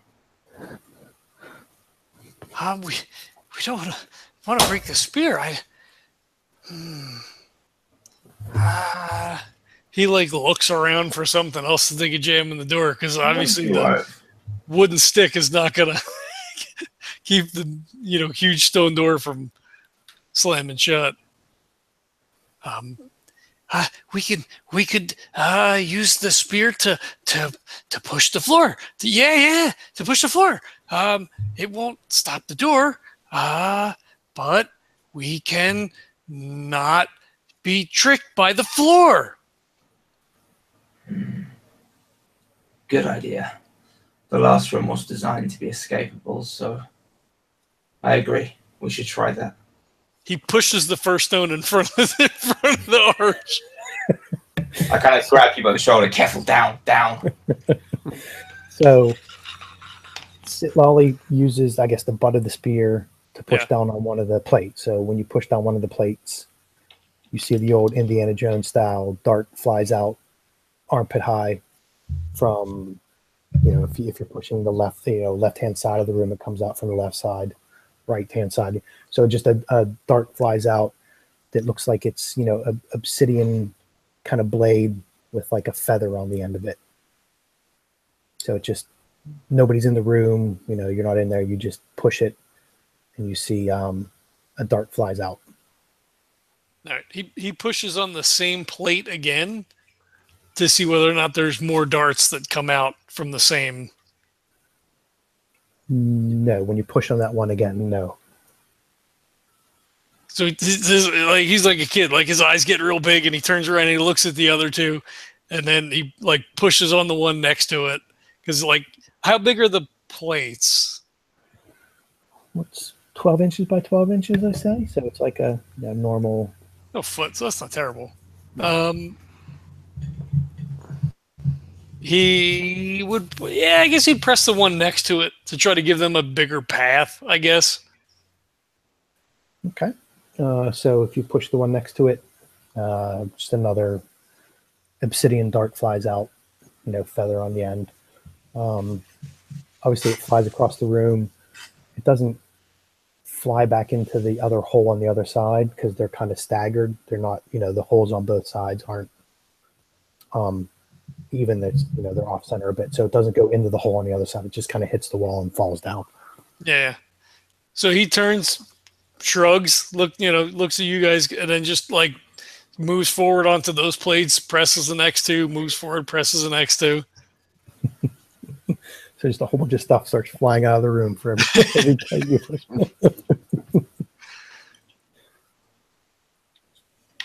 Yeah, assuming that nothing changes, he will slowly make his way across the room by, creating a path for them to cruise down. So the last two, the last two rows, you since you're further along and you don't have as much room to move, to reach, so the darts come flying out and one of them just hits your spear, and so it doesn't fall to the room because it flies out quick enough that it just sticks in the side of your spear, but it doesn't hit you, or it doesn't do any damage, or it doesn't do anything to your spear. It just kind of nicks off the side of it, so you can get all the way up to the statue itself. Okay, he would like pick the spear up with the jade dart in it and sniff it to see if there's any poison or anything on it. That's one thing I didn't check. Hold on. No, it's just a blade with a feather, so there's no poison on it. Okay.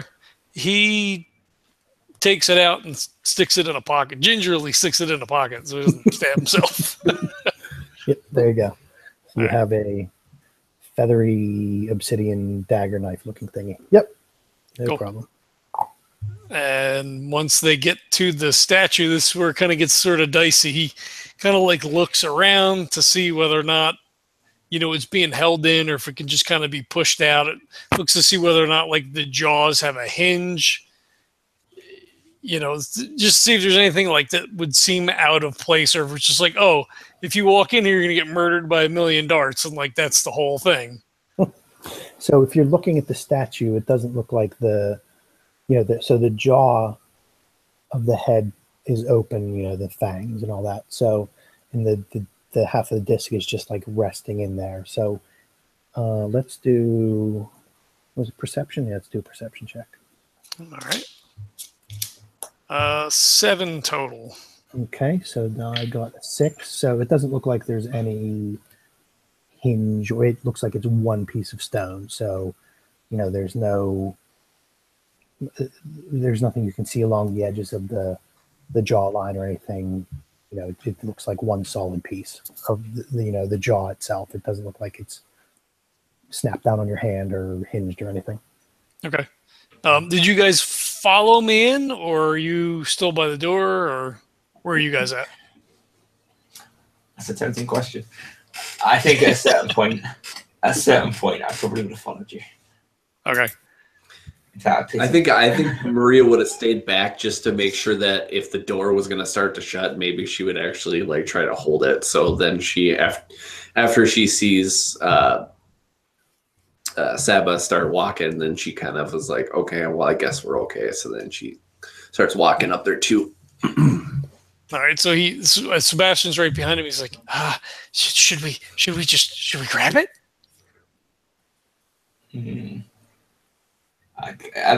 As I'm here, I'm also going to check the statue as well, I think, just in case, because I think I would study that. So I'm going to do a perception as well, and I suck at perception, I believe. I've got one there as well. 4 + 2 is 6, and I got 3, which is even less. I think so. I think if we can maybe knock it out with a spear, might be the smartest move.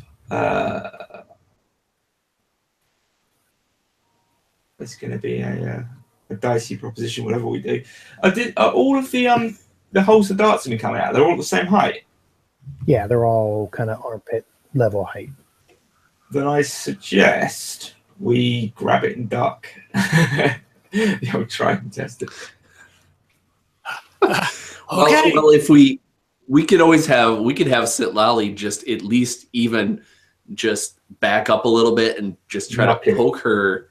Yeah, poke her loose. Well, yeah, just even like try before you even touch it, just put it in there just to see if there's no like certain thing where it's like if you put it there, something sees it and it goes at it. I don't know.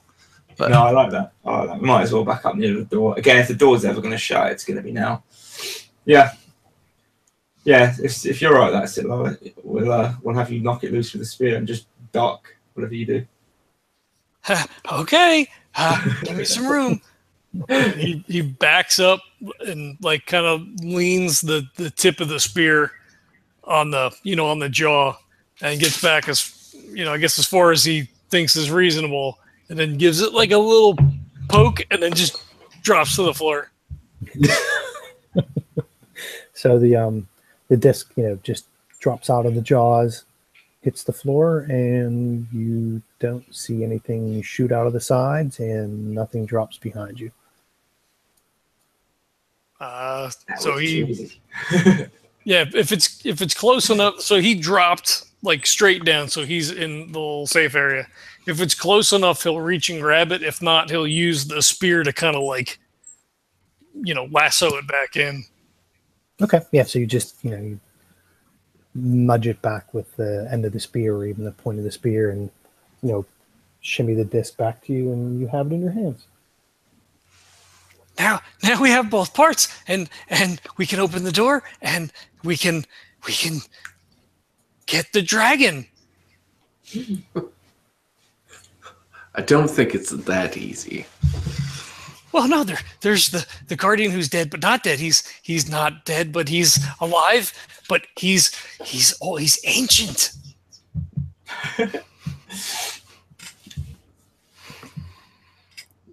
I fall in behind Sitlali with both stone pieces now, and go on. You've done a good job. Yes, you have done, except for the shadows. You didn't do good with the shadows, but yes, you are very good. We're still here. We are the chosen ones. Clearly. You seem to be in your element when you're let off the hook, so I think we just got to start following you around more. It's so far it's worked out really well. Yeah, our insane leader. Yeah. Never saw it How do I coming. get to be the leader in this group? That's Your name's on the webpage. yeah. That doesn't mean anything. God damn it. Well, with that being said, I guess we go back down the other hallway and stick the gold discs into the receptacle and prepare to try to kill the undead guardian. Okay, so you guys go back, you walk back up to the stair where the stairs branch off at the bottom of the stairs. You walk down the middle of the hallway to that, was it 30 meters down the passageway past the, the carvings on the side, and you see the big slab with the depression in it. And you look, and it looks like those two pieces can slot right in there. So we do so. Okay, so you kind of click them in because there's some to fit in there. So you put them in, and the slab kind of, I'm trying to think, would it swing up or swing sideways? I'll just say it swings sideways because the giant slab kind of swings sideways and opens. And in front of you, you can see it's a square chamber flanked by 4 censures in full view. So I'm assuming these are not ones hanging on the walls. They're kind of like ones on the floor, like those wrought iron baskets with the fuel in the middle and the fire coming out. That's what I'm thinking. Mm-hmm. And so its monstrous carvings are both better illuminated and scarier than the rest of the pyramid. There's a stone slab on the floor, just like the one at the entrance, except this one doesn't slide on its own. There's a small moon-shaped pedestal on the side. An inscription on the slab reads, "When the moon turns red, the priest shall rise to his final death." So in the room, I don't know if they say pedestal like there was, or slab in the front. I'm assuming this is a slab on the ground. I think there may have been some description from the entrance into the pyramid till now, but it's just like a big stone slab on the floor, probably about waist high. And then next to it, there's a small moon-shaped pedestal. And then the inscription on the moon pedestal says, "When the moon turns red, the priest shall rise to his final death." It's good one blood, isn't it? So that's I wanted to check with these places. I was gonna say red is always blood. So yep, you're right. So John, we were saying in some of the emails, is there a drop dead time?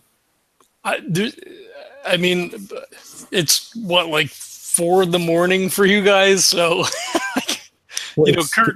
Kurt would be the outlier, right? I mean, it's midnight almost for you, or no, it's 11 for me. 11. So you have like I'm assuming this is the end of the thing. No. I'm just trying to read through. I mean, we can rush through it probably in an hour, but I think there is, some stuff to do. Oh, there's the other group that comes. That's what I mean. I didn't know. I mean, if you wanted to use this as a break to get this out, and then if we could follow back up and do a 2-hour, it's just I don't think we'll be able to get all the interaction at the end in. Yeah, I forgot about the other thing. The only problem is Daniel was kind of like a one and done because it's so late / early for you guys to play. Mm-hmm. I could probably make something work. It just, again, it requires a bit of finagling my end. I've got a part-time job in the morning, so I'm usually at work now. I took the day off, so I'm in a minute. It's all right, I earn it. I could probably swing something. It might need to be a slightly different time, maybe an hour or two earlier. Yeah, I think that's a problem for Kurt. Well, if it's 2 hours, if it's a shorter session, it wouldn't be a problem. It would basically be about half an hour ago latest. I need to finish something like that. Yeah. I mean, I'm okay. I mean, we could. I mean, I wouldn't mind you guys going on that way, but obviously you'd be lost. So. Yeah. I'm up for whatever you guys want to do. Game time is less of an issue for me once we have something scheduled, because obviously it's earlier for me than anybody else, going into the evening. I'm having a lot of fun, so I would like for us to be able to finish it, but I don't want you to like miss days from work to play a game. Oh no, it's fine. I got plenty of time to do that. I'm sort of slightly flagging, but no more so. I'm going the next couple of hours, so I can finish it tonight. It's not an issue at my end. Or I could drop in for a couple of hours as long as it was a kind of a couple of hours rather than a longer session. Yeah. It's up to you guys. I can finish it tonight, or we can reschedule and do it. It's not the end of the world my end. So do you want to go for another hour? I'd be right. Yeah, as long as you're not going to have to rush it to get it in an hour. If there's a lot of extra stuff there that you're going to have to then breeze through to fit it in, then I'd be very happy to hold off and do it properly. Yeah, it's roleplay. Once you're in, mate. Yeah. I almost think that by the sound of it, it sounds like we need more time than what we have. It's just it's not, this isn't a hack and slash and then, run back out. There is, some stuff towards the end that is a lot more back and forth and all that kind of stuff. So I just don't think we'd be able to get it in an hour. That's my only issue. Well, okay. I can spend up an hour right now, but I would hold off it then. I wouldn't rush it in an hour. It doesn't make sense to do so. Yeah, exactly. Okay. It'd get too late for me. I mean, 11 is pretty much my cutoff. Otherwise, I turn into a pumpkin. So it's about where I feel right now. So if it's just us, if a Saturday would be a better option, so people don't have to take off or do whatever. Now I know, if you're out with, your wife and kid, then maybe that's not as much of an option for you, but I'm open to almost anything. If I don't have something on the schedule, I can make it work. So whatever is going to be easier for you guys. So this weekend, Friday and Saturday, I can't do because I get to go to PonyCon. Yeah. But if it was Sunday night, because I think we're coming home Sunday, and obviously for me, being the different time than you guys, except for Daniel, so Sunday night would be all right. Sunday night would actually be great for me too, because Saturday I'm actually role playing all day. So then Sunday will be a lot better. I mean, for me, this morning we started at 1 a.m. and I'm usually off by about 3:30. So 1 till 4:30 is 3.5 hours. So if we were looking to get it down in that kind of time frame, then any day of the week is fine for me. And that means you've got 3.5 hours instead of the 1. But that's about 3:30 is about my cutoff. So within that, it doesn't matter to me whether it's a Saturday or a Wednesday or whatever. So I think it's more, John, when do you want to get this other part? Did you want to put this all out at once, or were you going to do like you normally do and split it up? So if we're looking at potentially like another 2 hours, I can release an episode every week of their Kickstarter. Or I could just do 2 chunks. Like if we have 4 hours tonight, I could do 4 and then 2. Like I just want to have something to help promote the Kickstarter for them. So like this would theoretically be enough to like give them a bump, and then we could finish it, whenever we finish it. You weren't planning on going the RPPR 5-hour super dump of an episode. No. Anyway. No, I have an Adam Scott Clancy episode that I still haven't edited because it's like 6 hours. No, that's shocking. What? I'm like, fuck. And it's been like it must be 6 to 9 months since we played. And it was me, Adam, Ken Height, and Cody Goodfellow. So it was a great game. But I just don't have the time to edit it. It's fucking huge. You slacker. So I guess, Daniel sounds like he's a bit flexible. Obviously, I'm good other than, the Friday and Saturday this weekend. Like I said, it's 2 to 3 hours. We'd definitely be done. And if we did, like Daniel said, if we did 1 to 4, then we could, not pad it out. We could, we wouldn't have to rush anything. But 2 hours, we definitely could do it without rushing. If we went 3, then we could have a bit of, explore it a bit more. So I'm fine. like I said, with any date, I think we're on next Monday, John. So other than that, and maybe Friday and Saturday this week, other than that, I'm pretty much good for anything. So. Okay, so 1 o'clock would be. I'm trying to figure what time that would be for me. So we started at. We started at 1 tonight. So Yeah, 5 was 1 o'clock. tonight. Yeah. I could theoretically do that. I'm want to pull up my schedule next week real quick. So that would be a Sunday, Monday. The only The only reason I said Sunday, Monday is because that's this weekend. That's why I said Sunday, Monday, just because that's the date this weekend. I mean, if there's another day that's better, it sounds like Daniel's good if we do this time window. So yeah, I mean, it would be good to have the whole thing because then theoretically I could get the whole thing out. The only and it's fine, I can do it. The only issue with Sundays for me is we go to my parents for dinner, and I didn't go on the 1st because we had our fear game that got rescheduled, and I have another fear game on the 29th. So it pulls from that. But if everybody's good with that, I can get it in, and I just won't go over for dinner. It's not an issue. So we're doing Monday. Yeah. So we'd be Sunday for this, and then Monday for Rogue Trader. What about a weekday next week then? I just don't know with Kurt and you and Daniel. I could do Tuesday, then it would be Monday, Tuesday. Well, that's half term, so I'm off a couple days anyway, so I'm fine with that. I'm good. It's just you guys would be more. Yeah, Leah has an interview 7 p.m. for me on Thursday, so that wouldn't work. Yeah. I have to pick Emily up from school on Wednesday. She has a rehearsal, so that wouldn't work. I could probably do Friday because I think she's going to be at school. So I'd have Friday night. Was that next week? That would be the 27th. But I could do, if everybody's good for Sunday, I can do Sunday. Yeah, Sunday would probably be the best for me. I don't think it would make a difference to me either. Would be fine. So just because I'm a dum-dum, what time would that be in my time zone? Just because I don't do that conversion. Oh, okay. So we start at 7 and then we go for 3 hours.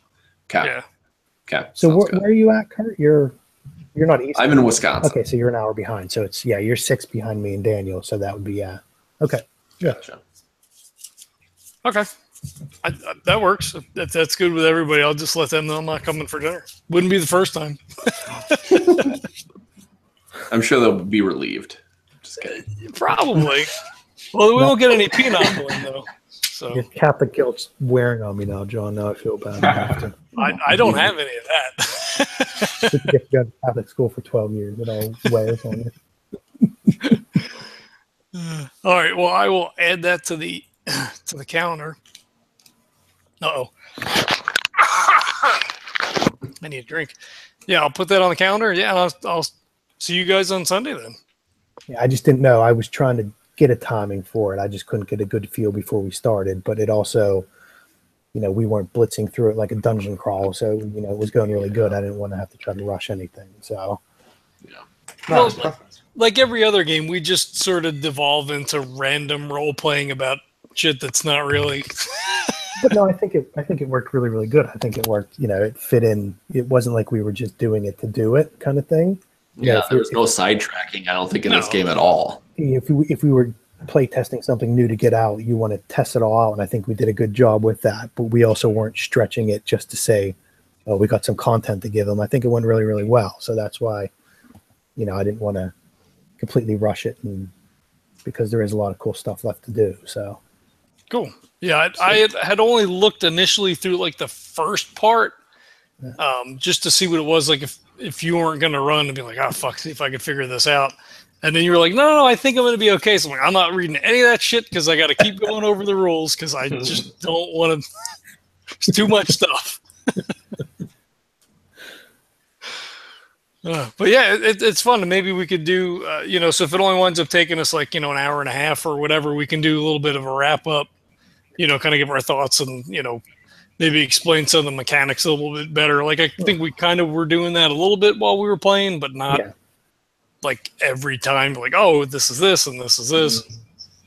And we can always do that if that doesn't fit in, or, people have to tap out or whatever. You and I can always or whoever wants to hang around, we can chat about it too. Because like I said, I'm in that zone right now where I can't get ready for work yet, but I will be in a little bit. So I have time to spare, if we're running it at this time. So, that's no problem.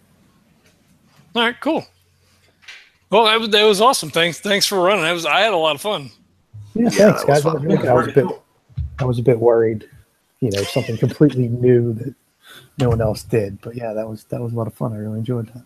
Yeah, cool. And thanks you, Danny, for skipping work and coming and hanging out for a while. Any excuse.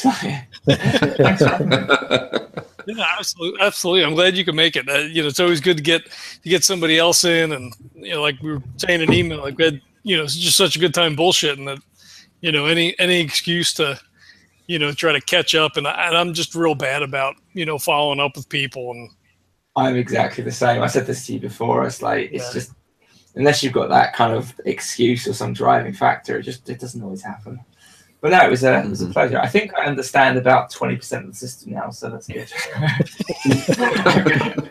Better go away and rewrite the rules, I think. Yeah. But yeah, it's pretty cool. I like it. I don't think I'll try with my dice quite yet, but it's pretty cool.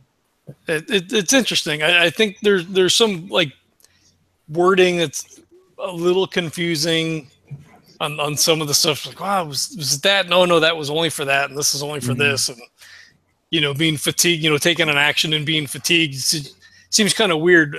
I mean, it'd be simpler to just say, like, you get one action. You can counterattack or attack, and that's it until your turn comes back around. I think they try to make it realistic that if people are coming at you, you're going to react. Yeah. But you're also not going to, I can see where they're going with that, but it is trying to parse all the different things sometimes, especially because it's something new and there's not that much. I don't think I've ever played that system and the other stuff they had, so it's a bit harder when it's cold turkey kind of thing. So, right. Yeah, cool. I quite like it. Very cool. Yep. The art is fantastic. I mean, the setting I think is pretty cool with the dragons and the way that they're sort of worked into the system, and it's got a pretty cool feel to it. Yeah, and I think the way the setting and how they do all the way people feel during the setting and those interactions and the that the interpersonal stuff. If you do a campaign, I think that would, with the corruption and your the xenophobia and racism or all that kind of stuff. I think all the different things they add into it could be really cool if you're playing a longer campaign. Yeah, for sure.